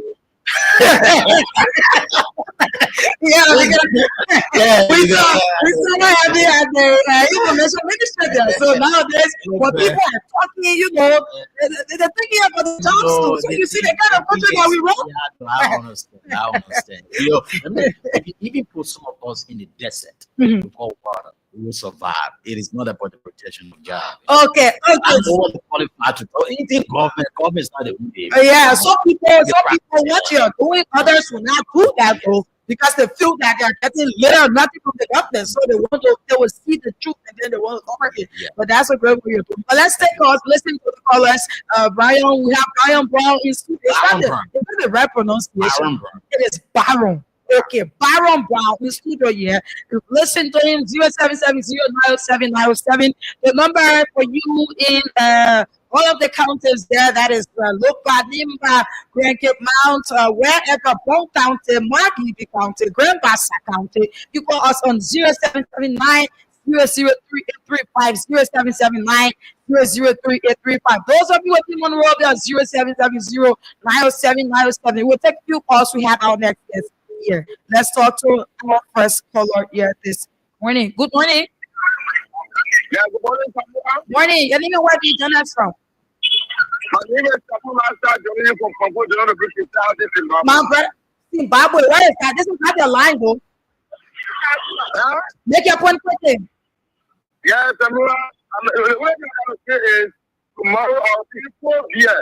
Okay, we come in wholesale people. Morning. Yeah, good morning. Morning, go ahead. Yeah, so I think our president issue in the country, it does not have the traditional heritage of Nima to offer. So the Nima context we have resolved, we are only playing the ball when our work is ready to rest. The people of Nima, the traditional leaders of Nima, will come up with the official statement of actually one for in, one for out. So it cannot be a political call. Okay, thank you. Good morning. Good morning. Go ahead. Thank you, Samara. Your studio man also your Mm. brain. This is let me say it takes an individual who put up for a political party and the party or beyond the scope of the law to stand up. I think the best of the can continue to say, what you will not read. Your worker, they want to derail all of the things that we have made. They give the political team this group of people. They are very angry. You can't do that. How will you take on to form of the justice of the city president? You can't say the vice president is going to grow. They are beyond the of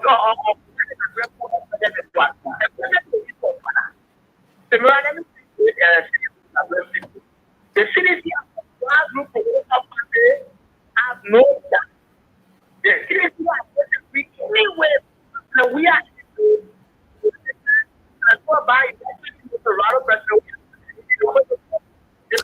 Okay, thank you. This person, morning. Morning.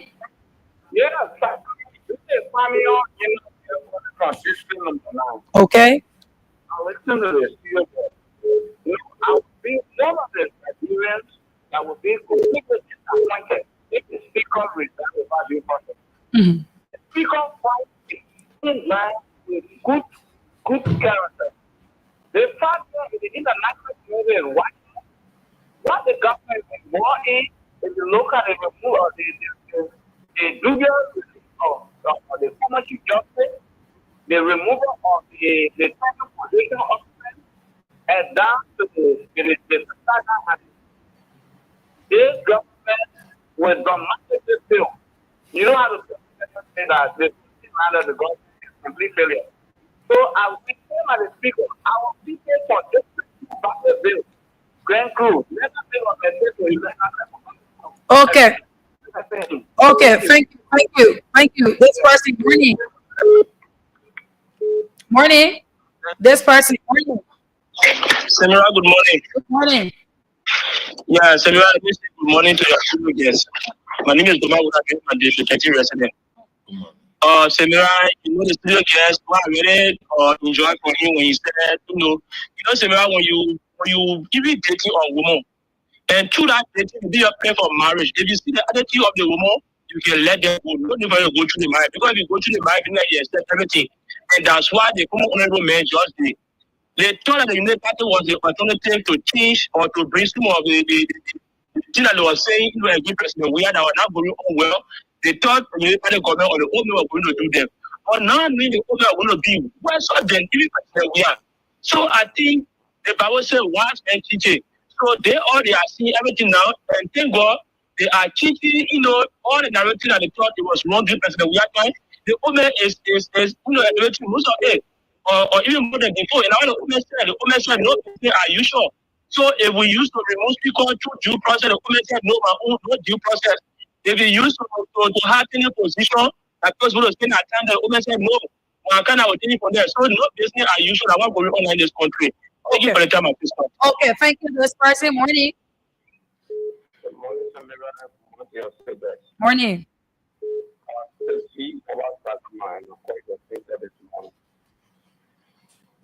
What I have to say is that on the issue of common balance, I think for me, I support the decision of the party woman is different. There's no individual that is above the party. The party remains supreme. This party was not made the party. When the party of the decision is bonding upon each and everyone to abide everything should be perfect. Don't feel because today, but they have made, so you feel like that. Okay. Thank you. Thank you, my dear brother. Let's talk to this person yet at 9:25. We call it a day. Good morning. Yeah, good morning. Morning. Go ahead. I'm glad to know the tackle. Yeah, the tackle and your man want to achieve the people in Nima, not the government of Nima. The convoy the guy is carrying on the below to free, and not below Nima because the Sari cannot go and Nima can't to meet away. We set out there now, that's what they say. So, your man will be now the government of Nima country. We are waiting after the break ourselves, who should be the government for that country. You want to run through and I can't forget about Nima because you like to walk in that country. To that go with a fake TV, and we are starting to make transfer to the top of the that you like to walk with that country. Thank you. This person, morning. Good morning. Yeah, Camilla wants to get in. Yes, yeah, I like how your job sleeping. It didn't work. If you want to talk our speaker, you will chop or you worry. You will eat it or you will be for foreign news. Because Liberia, you are ready, you will get everything on lawful situation, present on Nigeria, and you want to be on the way. But you can't class up on law because you want to get manipulated out of there. I feel when you take the effort, you do what kind of shit and do a proper measure and bring to my own to go beyond it. The world will get on one, we're blowing and making a bill of figure. It's a figure, it's not a figure. International community to have that. So, that the community of nations in the world, our nation is not. Thank you. Morning. Good morning. Morning. Yeah, let us do it. Okay, just quickly. Go straight to the issue. There's others want to participate. They will ask a lot of the girls. Morning. Thank you. Good morning. Good morning. I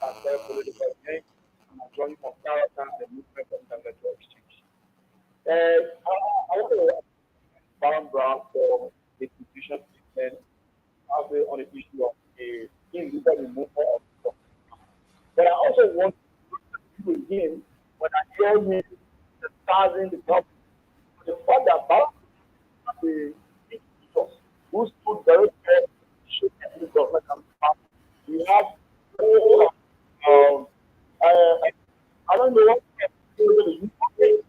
I don't think we have people to tell that people that the mistake you made before you come around, you start to tell that the government is bad. As far as our president said that this president is the best to consider the former president.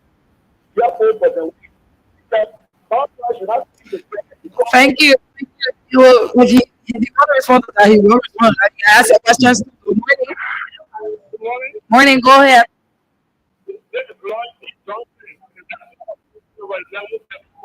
Go ahead quickly. Go ahead quickly. You know, to make that discussing the people, we putting our land in line, asking with friends, looking for people with friends in the interest of the profile. It was a teaching that we set for someone for us. Today, call for her because they betray us. But now, people, we advocate. Pray for you. Something for you. Let you free. Don't change. Don't change. They betray. They betray for us. The same word that back you will be the word that will set. Okay, thank you. We will take 3 more calls. 3 more calls. Morning. The calls is mine or you not wrong. Yeah, morning. Good morning to Chairman Barrow. Good morning.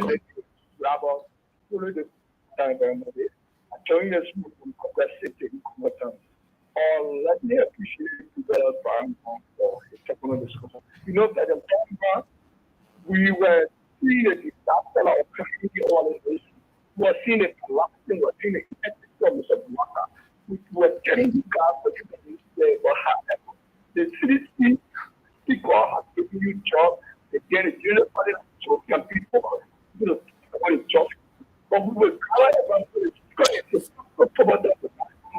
Thank you. Thank you, my brother. Morning. Good morning. Morning. Let's go straight to the issue. Okay. Where do you join us from? I join up in one.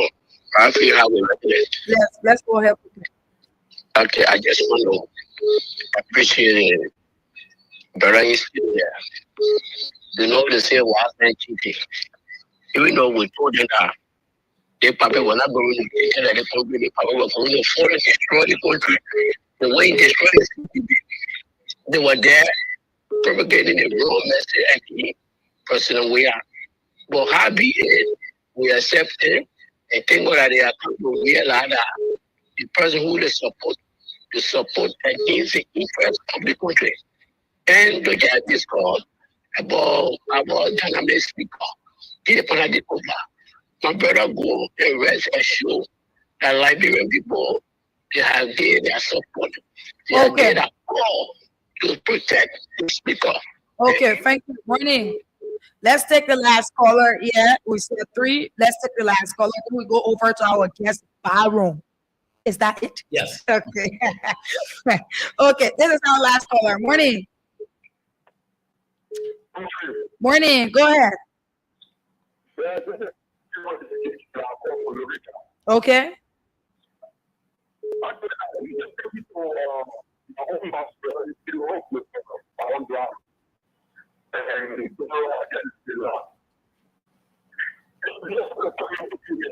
Your line is terrible, my brother. You're coming in very bad. Yes, go ahead.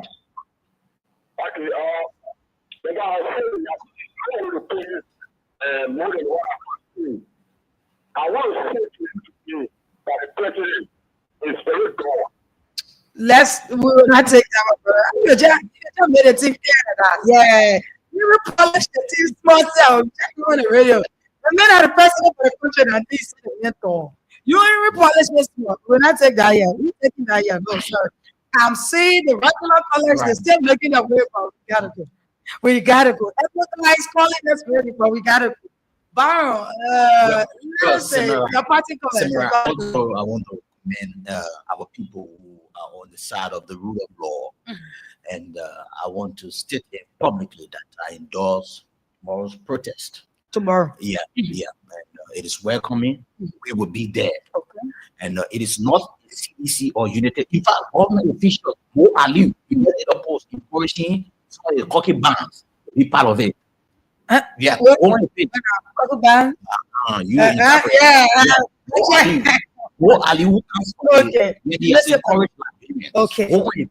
to turn out tomorrow. Okay. So Liberians to come out tomorrow by the grace of God. But listen, before I can leave this, I'm so worried. It is sickening. Look, it vexes me so much when I hear about the name Jeremiah. I respect him as the vice president because the office that he occupies should be respected. But oh my God, damn it! It pains me so much when I see this man. The man is so greedy for power. What kind of man the man boy alone is more than the president? Have you seen that ball going ball? Oh, my brother. When you see him walking, make it open your hand. Baron, this is something it's new to you, Baron, because it was being said that the man coming to power to oversee Joe Black. What it meant, that you can't remember that voice from these voices from the president of the Republic of Liberia will get on the radio, telephone call to say, big man in my country, I'll make sure 7 lawmakers to be in my favor. It tells you how sad he is. Okay. And let me go on my comrades who believe in our ideology. Speaker Dave Fonakikofa will not resign. Okay. And our blood will soak in the sand. Our blood will soak in the sand. Okay, Baron, that's all the time we have for you. We want to say thank you so much for coming. That was a great conversation, and it's great to have you. And let me say welcome to all of you again, those of you that's joining. This is Voice of Liberia. Good morning, Liberia. My name is Samira One Line. I'm here with you. You listened to the former representative of District 8, That is Honorable Moses Moses, you will say, and also you listened to Baron, and he gave his analysis. Now we have the foot soldiers institute. Can a person? Yeah, they. Yeah. So yeah, we have the foot soldiers. Like we said, this a jam-packed presentation, and we are halfway into the time of these reports, but we might add a little time there in order to get all of the conversation to be able to get details. Yeah, it's on our part to that time there. My I 15 or 30 minutes there so that we can be able to give out the information that they aren't to give us. So they're just totally welcome people and let us have it. Now let's go over to the foot soldiers of the mighty Congress for Democratic Change. I would like to say the Congress, though it's not affiliation anymore. So, okay, let's go over to you guys. Good morning. Thank you very much. Good morning. The microphone. Okay. Good morning. Yeah, good morning. Thank you very much. This is Morris Josh. I'm the PRO, National Foot Soldiers. Okay, the PRO. Your name again? I'm Morris Josh. Okay, Mark, let's go over to your colleague so that we get to know him. Hi, good morning. Thank you very much for the invite. I will introduction of several things. I'm not getting. Okay, so let us make a little adjustment. Let's go over it. Okay. Okay, go ahead. Yeah, good morning. Thank you for the invite. I'm Solomon Sims. I am the chairman of the National Foot Soldiers CDC. It's a pleasure to always have this conversation as we are here and prepared to discuss the issue, most especially impact at the level of the House of Representatives. Okay, also the House of Representatives. Okay, that's good. It's great to have you here.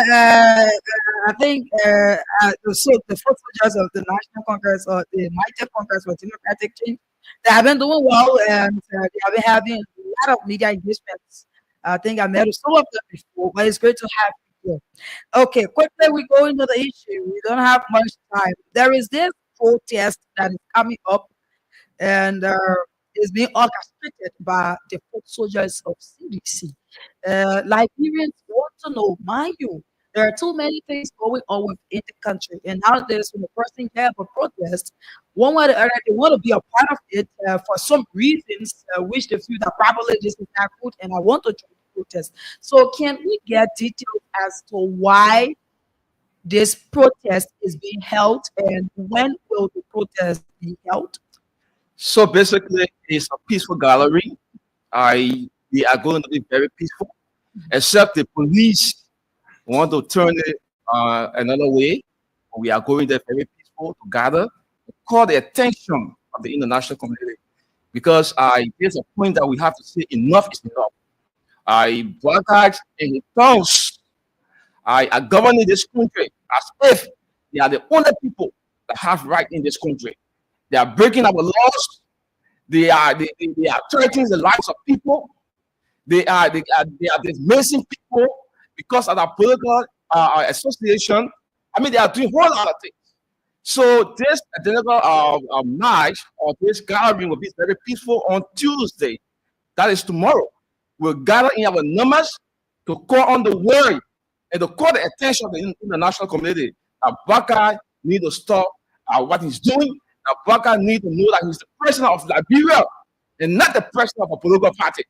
That Baka needs to understand that his act is damaging the image of the country, where you know that a particular group of people, especially the issue right now, I'm here at the level of the lower house and the House of Representatives. So just before you go to, let us get into it. It said that specifically the protest will be about the current saga at the Capitol building, or it is open to all of the things that this government have been carrying on and they are still carrying on within the country. Is this protest just about a specific thing, or it is about some of the things that the government have been doing? It comes to civil servants, it comes to cutting down people's salaries, all of these things. or specifically it is about the House of Representatives and the Honorable J. Kofa. Yeah. Okay. So let me say this is the protest is not organized by the National Food Soldier CDC, Okay. but we endorse the protest. Okay. The protest is organized by concerned citizens of Okay. Liberia, and they are pointing particularly to the impasse at the legislature. Concerned citizens of Liberia. Concerned citizens. Okay, so Yes. they are pointing at the The legislature. legislature. Okay. For us, as people of the National Food Soldier CDC, Okay. we are pinpointing every mistake of the government, and our coming outside will also be because of the missteps and the wrongs that are happening. But the focus of this gallery is the illegitimate removal of the speaker and the impasse at the legislature that have stalled the smooth operation of our government for a protracted period of time now. We are going there to be able to call on the international community, to call on this maybe we do not know how to govern, so that the people who employ them can also show them and tell them, "Hey, this is what we need to do, and this is what we can do." So why should they protest? I just want to ask these questions to clear the area we move for the whole legislative saga. Okay, so why should this protest be orchestrated by the concerned citizens instead of CDC? Mind you, CDC is one of the biggest political parties. That is something that you wouldn't take from them. When it comes to the putting up the numbers and all of that, you wouldn't take it from CDC. And mind you, this is a government you have in power that have been carrying on protests in your government. When the former president George Weah was a president, they had protests within 6 months within his tenure. There was a protest. But since this government took power, CDC have been very lenient when it comes to pointing out the wrongs within this government. And now you're saying that this protest is again under the concerned citizen. But why can't CDC? Why is it that CDC cannot hold a protest? Or is it that you're just jotting down all of the points and be able to come up later? What are you doing? Thank you. So the CDC is a revolutionary political party, but the CDC remains the biggest political movement outside. Someone would say remain supreme. The CDC remains supreme, and the CDC has their own plans and their scope of operation. Okay. CDC is not blind to the things that are happening, but we would not want to follow the footsteps of the United Party that started protesting in our country even when the CDC are not well seated. So the CDC is giving government ample time, but they are not silent. The CDC have made a lot of different press conferences pointing at different wrongs that are happening. The CDC has also taken action against its own based on their involvement with the impasse at the House of Representatives. The CDC is engaged with the process. But if it is a protest, I know the CDC will come to protest when the time is right. But this particular one, it is immediate citizen action because the people see the broad day that is being practiced in the country. The people see that our laws are being disrespected. The people, they must not in our country to see police officers beating lawmakers. Physical assault on the people, on the people, and the government is silent. And in fact, the police have been taking a side in the process. And the people see all these things. So the people have decided to act. They might not want to go for the political party to act. Maybe the political party have a structure in which they go with the processes. But the people want to act. They want to call now. So I think that there is no problem with the city not leading the protest, but there will be people of the city who will be in the protest. We are in the protest because we come from the CDC. We are in the who come from all the different political parties. So to make it honest, that is not a political party team. This is something that borders around the walls of our country, and it should raise concern to each and every well-meaning like me. Okay. So just to add to that, Okay. Let me say to you that the CDC as a political party is not sleeping. Okay. But when people canvass on the mantra of rescue, and then they lie to the Liberian people that everything that the CDC government did was wrong. It was coming to rescue the country. They were coming to do XYZ. That people were going to be enjoying and eating 5-6 times a day and say all the cool things that Liberians want to hear. And then they come to power, and then you see them missing our steps. like they have never been in government before. What you do as a responsible political party, you sit and you watch them for some time so that they can go ahead and displace themselves. That's exactly what's happened. So the CDC don't want to be that political party that the new party will use as a scapegoat. Where they'll say because the CDC did not give us chance in our government, we did not even go 6 months, and the entire coming with protests, the entire country was not said there was no investor coming in. So because of that, that's the reason why we did not do X, Y, Z. Okay, so let us come to the protest. How do you think that this protest will help, or this peaceful march for the world will help in this ongoing saga at the legislature, specifically the House of Representatives?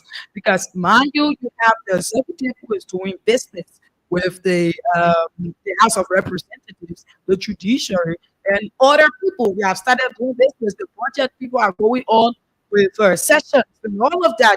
And we're looking at the impartial speaker on the other hand, who's fighting his way in a sense that he's trying to make Liberia a country that will respect the rule of law, a country that will say yes to the rule of law. You have a government that is going on the contrary. And now the citizens are coming up. Like you said, what difference do you think this will make? Why you ever here and they had meetings and they did not solve the problem? Now the citizens are getting up. What is the difference? Thank you so much. So, there is a quote that says that the people power is greater than the people in power. Okay. So we see that the country is actually lawless. Wakai has intentionally decided to run in court government outside the school of law. Why you just say Waka like that? Is he not your president? Yeah, but that's a name. Wakai, he's the president, but that's the name. So and then Wakai have decided to run this country lawlessly. So mind you, there is no peace without the respect of the rule of law. There is no peace. What brought instability in the country was dissatisfaction. So the people are being dissatisfied with the way the government process is going on. So the people are coming out to call the attention. Maybe the government has lost its sensitivity. Maybe the executive have lost its sensitivity. So the people will be coming outside to show that so that the world can see and know that there's something happening in Liberia that is not going well. So we believe that the police will be there. We have been there on many different occasions and the police were there. And we told the police that we were there because of them. We were there because of teachers. We were there because of every individual like this. If things are not going well in this country, the ordinary people there, the people.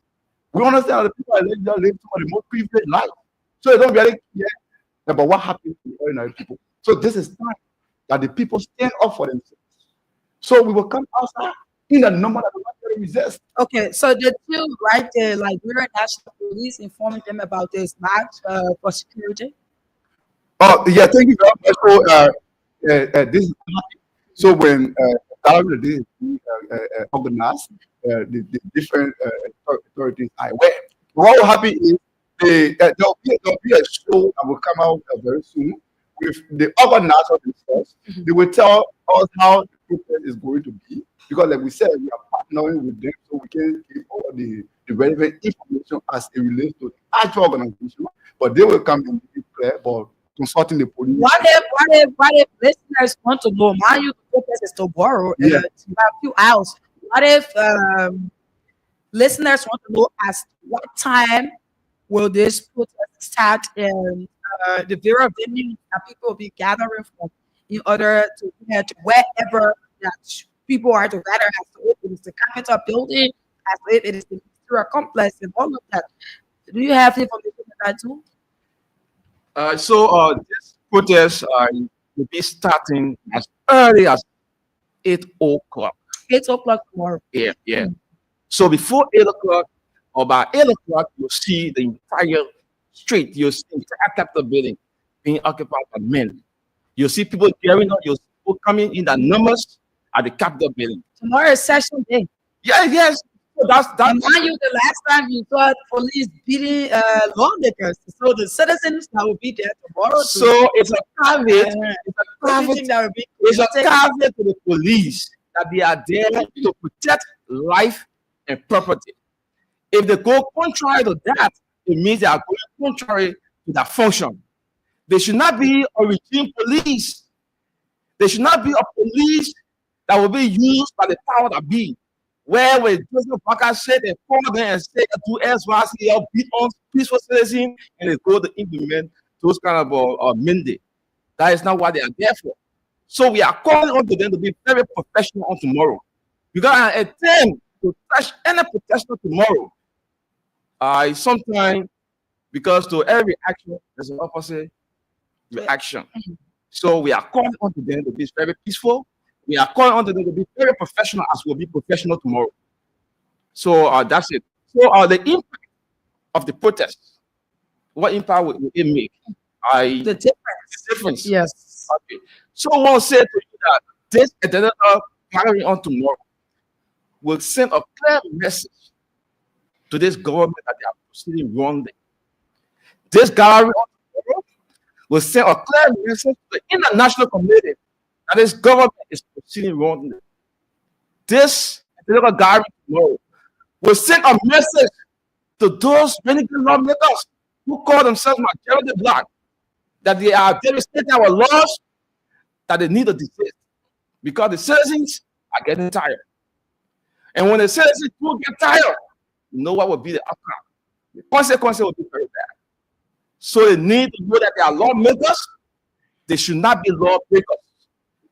They need to know that we send them there to make laws, to represent us, not to represent themselves. Because all of those things that you see them doing, they want to remove the speaker illegally. It's only because they want to have control of the budget. It's only because they want to have complete control of the budget. It's not about Liberia. If anybody tell you that these guys are doing this thing for Liberia, they lie to you. The guys are doing this thing because they want to have control of the budget and anything they want to place in that budget for them. And nobody should have any question to ask them. That's the reason why you see the executive, and I'm even disappointed in President Backgrund, who should be the most experienced politician in this country. It is disheartening and very disappointing. And you'll see a president who is saying, oh, he got experience, he this and that, and he gave the power, and he told people to respect the law of this country. Okay, so the protest on tomorrow. Let's get to your colleague. What if? All right, before we go to that question, let me ask this: approximately, how many persons are you expecting to come out tomorrow? You are joining the concerned citizens, though, and I know people from CDC will also come out to raise the protest. But approximately, you think how many persons will turn up tomorrow for the protest? Yeah. Okay. So the protest will be massively important because as I speak to you, like I want to address the time we want to start and how people can join and all of that. Yes. Let's just go to the amount of persons, then we will move back. Yeah. So in terms of amount of people, right? Approximately, we are looking at almost the entire Memorial City coming outside tomorrow and Liberia County. People will be coming from counties to come here based on the arrangement we make. Do you think guys going to workshop any tomorrow? You people want to lock the city down? The city will be locked down tomorrow. The capital bid will be locked down tomorrow. And then we talk about security, which of course is important. Yeah. The protests intend to be very peaceful. Okay. It will be a peaceful protest. Okay. Our people are coming outside to interpret the Supreme Court ruling that it is wrong to have a sitting speaker and have an other quorum outside. But the judicial branch interpreted it already. So you are coming out, the citizens will interpret it too. They are adamant to the Supreme Court interpretation. They are adamant. So because they are adamant, the people are concerned. Why should we vote people who we thought that they were responsible people? Why should we vote them and they are looking at white and saying it's black? We are coming to tell them that Honorable Councilor J. remains the legitimate speaker of the House of Representatives. If he will be removed, it will be on the basis of our constitution and the process rules and order. the speaker will need to be removed from office and to tell of the total number of the people in the house there. So if those things are not done, if you have another setting where there is still a legitimate speaker, if you have budget hearing and stop other lawmakers who are close with the responsibility of attending session to discuss the budget, if you will stop them, if you will use the police to beat on lawmakers because they go to work, the citizen will come and tell you no. And this is the reason why we are coming tomorrow. We are coming in a large number, but we'll be very peaceful. And like I said from the beginning, the police will be our friends tomorrow because we are there because of the police. We are there because of the rule of law. We are there because we are not going to protect criminals. We are not going to protect gun terrorism in our country. There's a democracy that we have to enjoy all the time. You saw the example of how the former president relinquished a power peacefully to Joseph Yahweh. We saw how the laws were respected with President Weah here. So if you will come as a president and start to witch hunt people and start to go after tenure positions and taking people out of their jobs, if you start to go after people who do not share your political ideology, it's a problem. And the people have to rise now. Let me let you know, those of our people who even come from the cities, who see some of our action as good, I want to let you to know that it is not in the interest of the Liberian people. It is not in the interest of the people. All the things that people are doing now is because of 2029. People want to have influence on the political process in 2029. There is a test. And if our people do not rise up to the situation now, tomorrow will be too late. When we were in primary school and then the school in December, my mom had a Bible. October is very late for study. So if you don't start taking the actions now, in 2029, the people will hijack power and the result of the inflation in your country, you will have nothing to do about it. So now is the time that we set the record straight. Okay, now to set the record straight, can you give out the various venues or some of the venues that people will be gathering in order to head to the Capitol building, and as to how they are going to make their way? They said that these people will make their own way to the Capitol building or there will be buses available. I know you are not supposed to, but you are partnering with them. So these are information we are on top of. Yeah, so I think it's very well. So we have like I told you, this thing is organized. So people will gather different points in their district. Okay. Yeah, you will gather in different points in their district. So the first where you people will gather to, CDC people, where will we gather? The National Force is broken down into district leadership. Okay. In most county, we have 17 districts with 17 district coordinators. So they will coordinate. We're just in a meeting. We have a press conference yesterday with the different coordinators. And then we have been working even before yesterday. So we are gathering the number of different districts, and people are responsible to bring out certain amount of people. But don't you think that enough hours? No, so this is going on. So the information is all around the place. Tomorrow, by 9 o'clock tomorrow, you have more than 10,000 people at the Capitol building. By 9 o'clock, we are not talking about people who will join. So you cannot get the view of where people will be gathered. What if you have other Liberians out there who want to join the peaceful march? Excuse me. How is it going to be that they just make their way to the Capitol building or? So I'm aware there will be some means of transportation. Okay. Like for me, I'm from now. So all the people that the information we are sharing in the community, all the people from number 9 will come to Vamuma.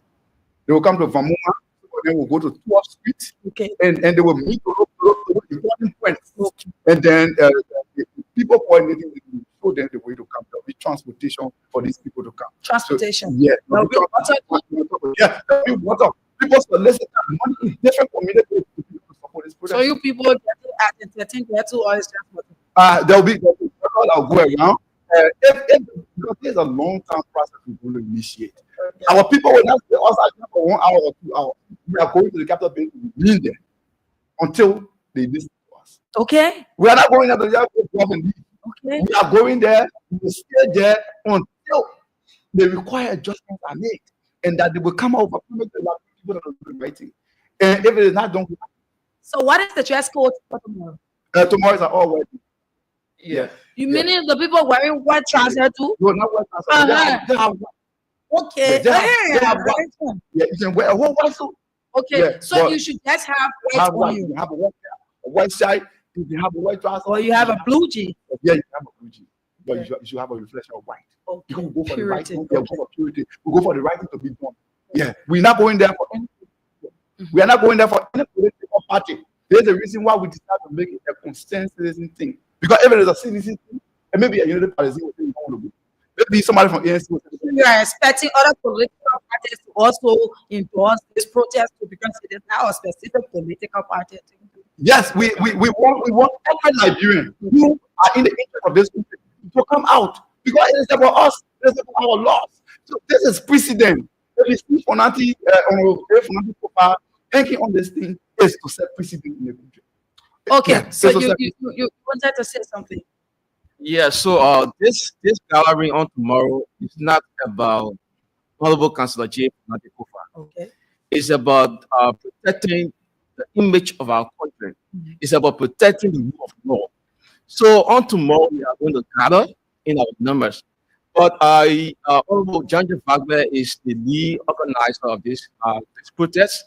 So in terms of where people will gather to make that way to the Capitol building, I think he will speak more to that. But like my colleague said, from the angle of the National Foot Soldiers, we have control over our men from the various districts. And each coordinator will coordinate the activities of the various districts to move at the capital. We're already in communication, we have meetings, and they are all prepared to move in on tomorrow.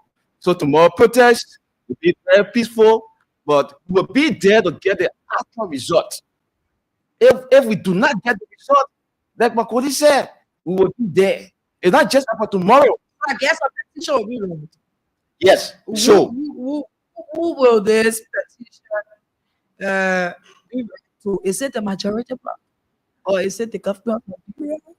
What? yeah, the lead organizer of the protest will speak to that. Okay. Yeah. But what we want to say to you is that we pledge our support, and tomorrow we'll be there in flesh and blood. We'll be there on tomorrow. Okay, so tomorrow 9 o'clock, let us go to the phone lines now. You needed to say something. Yeah. Okay. So I just want to speak to the petition. So the petition will be divided to the people, to the parties involved. Okay. The petition will be sent to the executive Okay. to take the hands on the matters of the legislature. Okay. Mind you, they are into the word. They are interfering with They that. are interfering. So the petition will be read to them. The petition will be read to the just the minister who happened to be the Attorney General of our country, who we thought understood was conscious, he got there. The petition will be going to him. The petition will be going to my black. Who are the cities? Who are the actions are ultra virus? The petition will be read to them. The petition will also be read to Councillor J. Fonate Kofa to be courageous to continue to stand by the rule of law in this country, and the rest of Nigeria right behind him. Okay, that's it. You've listened. Liberians tomorrow at 9 o'clock. Wear white. Wear whatever color. We also wear white tomorrow for the peaceful march on Capitol Hill. We have the foot soldiers in studio, the National Foot Soldiers in studio, and they are saying that they are locking down the country. Why you concerned citizens? They did this, and the foot soldiers they endorsed it. And what tomorrow we're waiting to see as how many persons will turn up. If you are to be a part of the protest on tomorrow, if you wanted to join the protest on tomorrow, as we are opening the phone lines, you can also make it known to us so that we get to know as how many persons we will be seeing tomorrow in the streets of Monrovia. 0770-907-907, 0770-907-907. And for those of you in Bon County, that is Voice of Liberia, 90.7. Those of you in Marquis County, Voice of Liberia, it's a 9.1. You can call us on 0770 that is 0779, excuse me, 003835, 0779 003835. Those of you in Monrovia, yeah, call us on 0770 907 907. Let us hear Liberians. Good morning. Yeah, good morning. Morning. Go ahead. Where to join us from? Okay.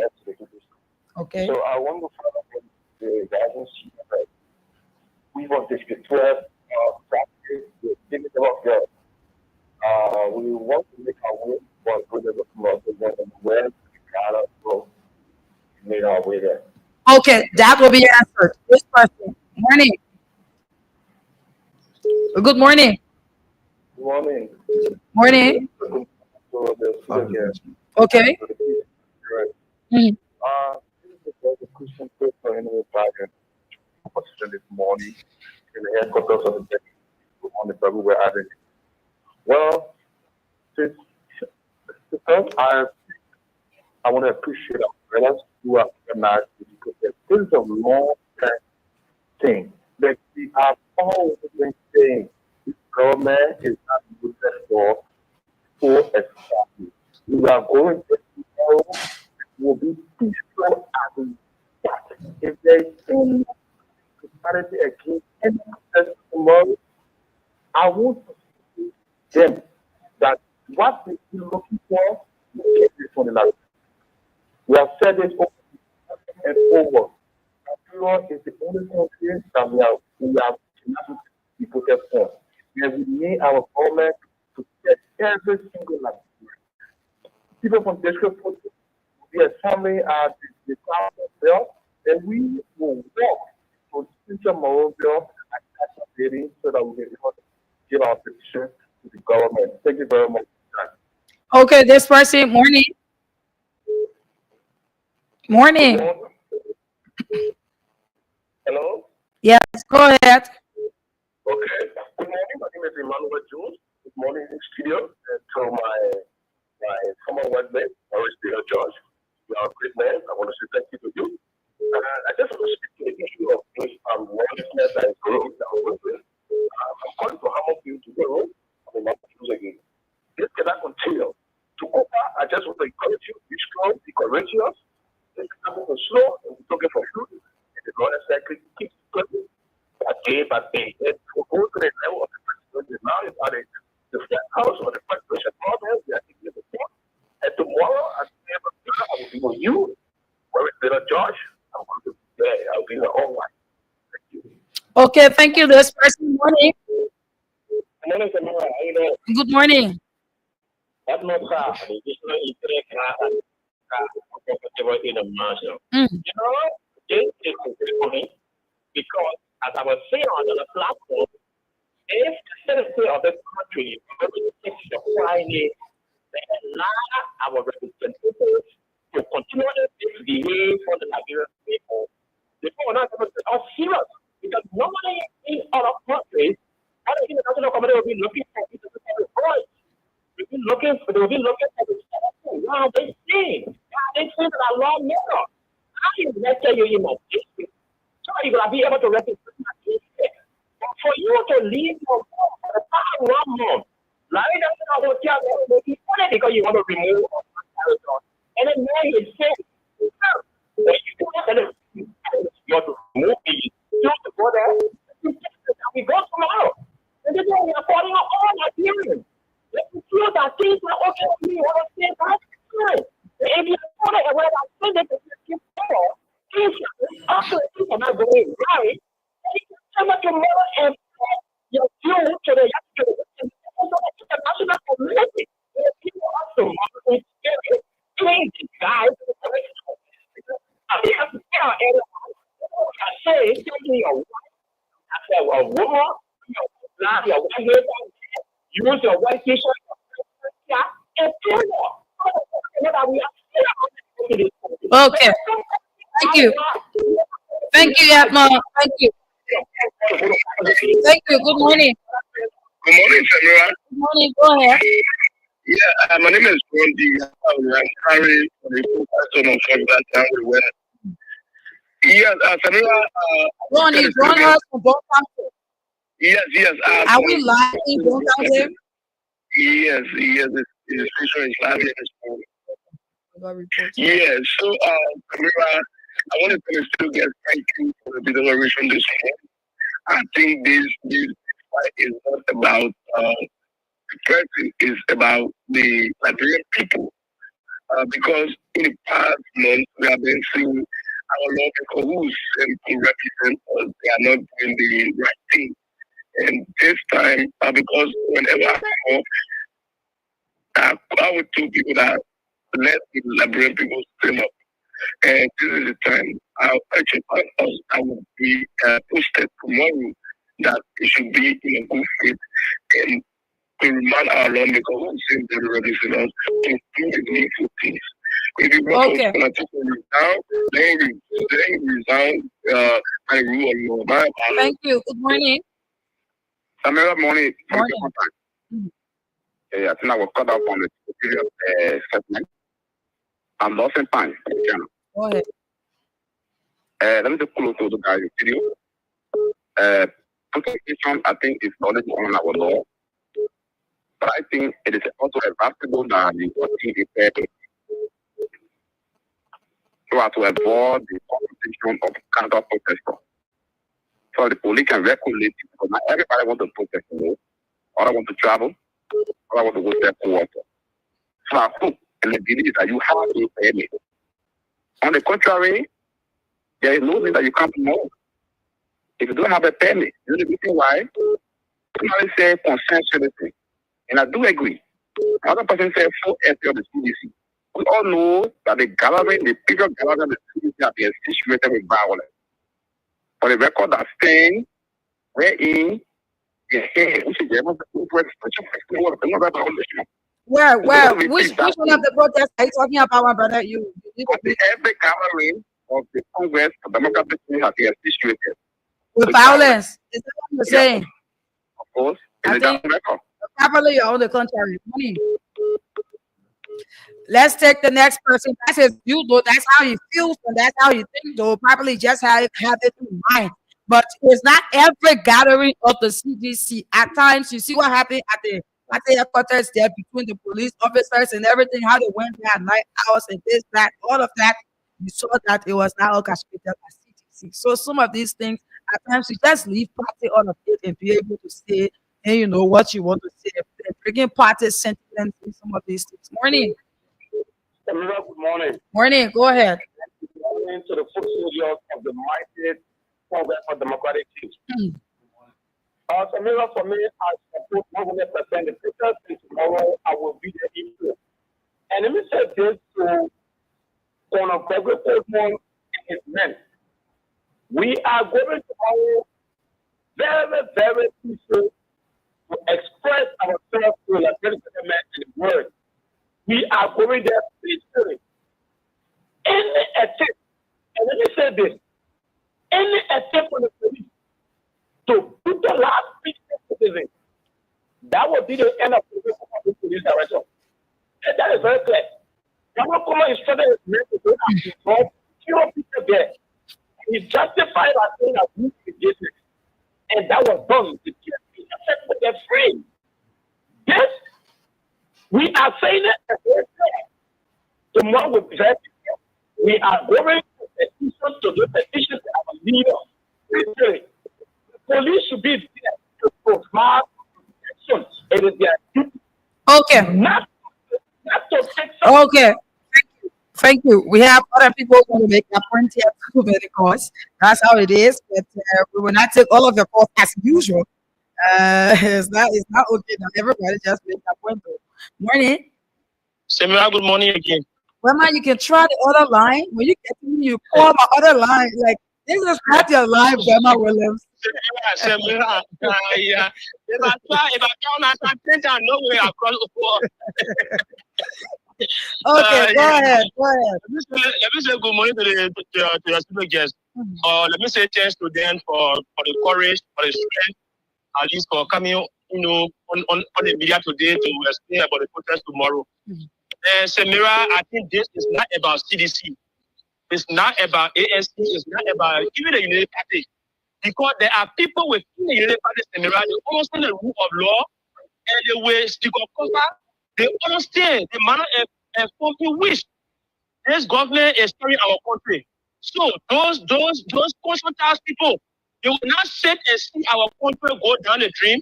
They will not sit and see President Joe Biden said the rule of law. They understand the rule of law. Everything, no business as usual. But these people are seeing the president are going contrary to their plan, before the campaign or during the campaign time. So I think they will not say tomorrow. They always gather tomorrow at the capital to petition our lawmaker and even Joe Bata himself. Okay. And I ask the police tomorrow. President, we are telling you are very wicked. Over. Hello? Go ahead. Yeah,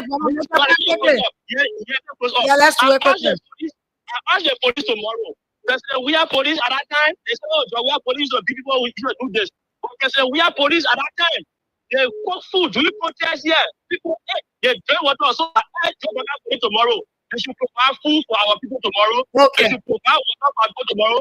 Then to provide beating or tear gas for them tomorrow. Okay. Thank you. Let's take this call here from WhatsApp. I think this person have been making that way. This should be.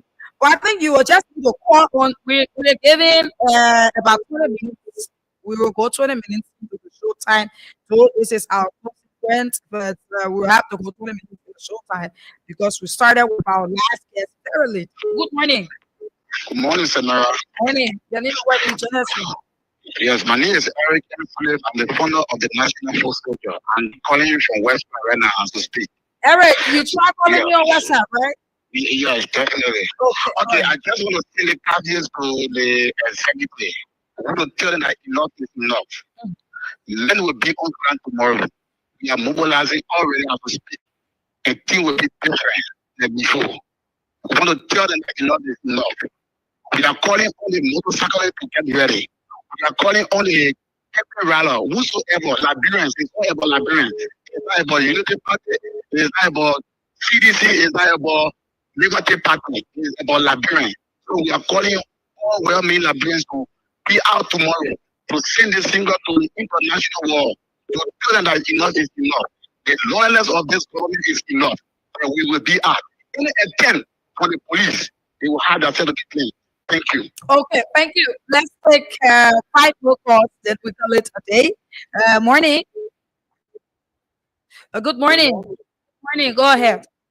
Morning, Samura. My name is P.Y. Johnson. I'm from District 8. Okay. We that they do District 8, knowing the fact that they cannot give it up for CDC. This is not about CDC. It is about Nigeria. And in Nigeria, it is about Nigeria. It is about the people of Nigeria. So what we see is that the country is structurally wrong. Before even other people get something that the Lord takes it, for us to be there tomorrow. We're going to be there with next year in favor. Now, as I speak, we need to community in this age, also offer slavery, now encouraging our people to work. Whenever at rest of the bus stop, all you do tomorrow, you need your wife, the rest of the bus stop there. Okay. Okay, thank you. Thank you. Morning. Good morning. Morning. Go ahead. Yeah, I'm looking. Good morning. You're live. Okay, I'm looking at the city from District 10. Okay. Yeah, thank you very much. You know, it's a rare of every citizen to get together, gather together, and petition the government. And that would mean the government will see receive people why it's good for the citizen. But to see people making march on your show that they will do it down to police tomorrow, I want to take into consideration. To get together and now the problem to demonstrate to go to the police, also representative to send your petition, and that problem, everything you have to do it. Or you hear me to the intention remark and you are not preventing the checkpoint. That is the problem that's coming tomorrow. My brother, if you're been listening, listen, you gotta wait because excuse me, I allowed you to talk. So it's my time to allow you to talk. Excuse me, I'm the one running this show. If you continue what you're doing, I'll cut you off, my brother. You guys say it right. Okay, then I'll cut you off. Simple as that. You don't want to listen. You made a point. These people are saying that the police, they are known for brutalizing people whenever they go out to protest. So they are sending out a caveat to the police that they should not come out in that form and manner. Rather, they should be able to protect the lives and citizens of this country. That is simple as that, my brother. Do you want to come here and come make some argument that I'm not understanding? Morning, though. Good morning. Morning, go ahead. My name is Ray Adoy from District 5. Let me say thank you for the show and good morning to the year post. Because also want to make it clear, so we support the fact that we are for the constitution of the Republic as well as supposed to follow everyone. But then all the questions removing and you have connectivity. That's what that My brother, will you be part of the protest tomorrow? no. Okay, then bye-bye. Morning. Let's talk to this person. You don't know that whole speakership position. You start talking about it again. Talking about the protest. Morning. Thank you, Samira. Good morning. I'm in transit to time, so Okay. permit me today to come in. Okay. Yeah, this is Hussein Teo. Yeah, Samira, I listened to your guest, and I listened to the prior guest. Unfortunately, I was in transit, so I couldn't call in. And I listened to Representative Green deceiving the public this morning. You are very dishonest. In fact, if you are putting into Excuse me, my brother. Yeah. Hussein, Yeah. will you be part of the protest tomorrow? So, Samira, let me make the point that I called for. No, but you call for a current plan, and we are done with that. We are on this now. So can you please speak to the issue that we're discussing? You're right, I will do so. Thank you. Okay, thank you. So let me say good morning to your guest studio. Protest is guaranteed under the law. Article 15 and 17 of our law and the Constitution permit protest, freedom of speech, and also freedom of assembly. I will urge the protester, to be very peaceful. Mind you, the right you got to protest, it is still right, Samira, and telling the rest of the other against God to move freely in the corridor of the landscape of our country. So I hope we will not infringe on other people's rights who will be going on normal basis instead of going for the protest. So I will encourage you, the government will tolerate protesters. You can go about doing the things for them. Thank you. The government remains very. Thank you. Morning. Morning. We take 2 more calls. Morning. I'm George here and I'm from Omega Way. Okay. Yeah, I just want to ask questions if those that have this thing, from the capital, whether there will be available to live. Where do you live, my brother? What? Where do you live? Where I live? Mm-hmm. Yeah, I left District 4. District 4. So you're asking us if there will be ways and means of transportation, right? Yeah, I'm asking because a lot of people come forward, but because of transportation issue, sometimes some of them will stay. So I want to find that if there will be buses that deliver to drug checkpoints so that will be able to be in our number. Okay, so your question will be answered by them. Let's take 2 more calls. So we have many calls here, but we cannot continue. We take 2 more calls, just 2 more calls, then we call it a day and move over to our studio guests. Morning. Morning. Go ahead. Speaking of fire, Fire, will you be part of the match tomorrow?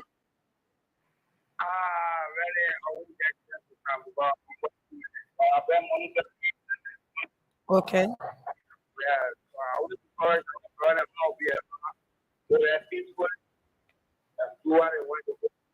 Okay. Thank you. Thank you. This is our last caller. Morning. Good morning. Morning. Go ahead. I'm LBS Lover Street. Let's hear you. Yeah, just my comment.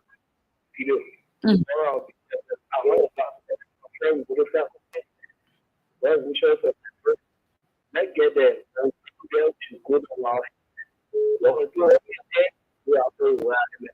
Thank you. Okay, thank you. Thank you. So many callers here. We're sorry we cannot continue with all of the calls. We go for 2 minutes at our show time. But let's go over to our studio guests and be able to a party comments to listen to some of the questions.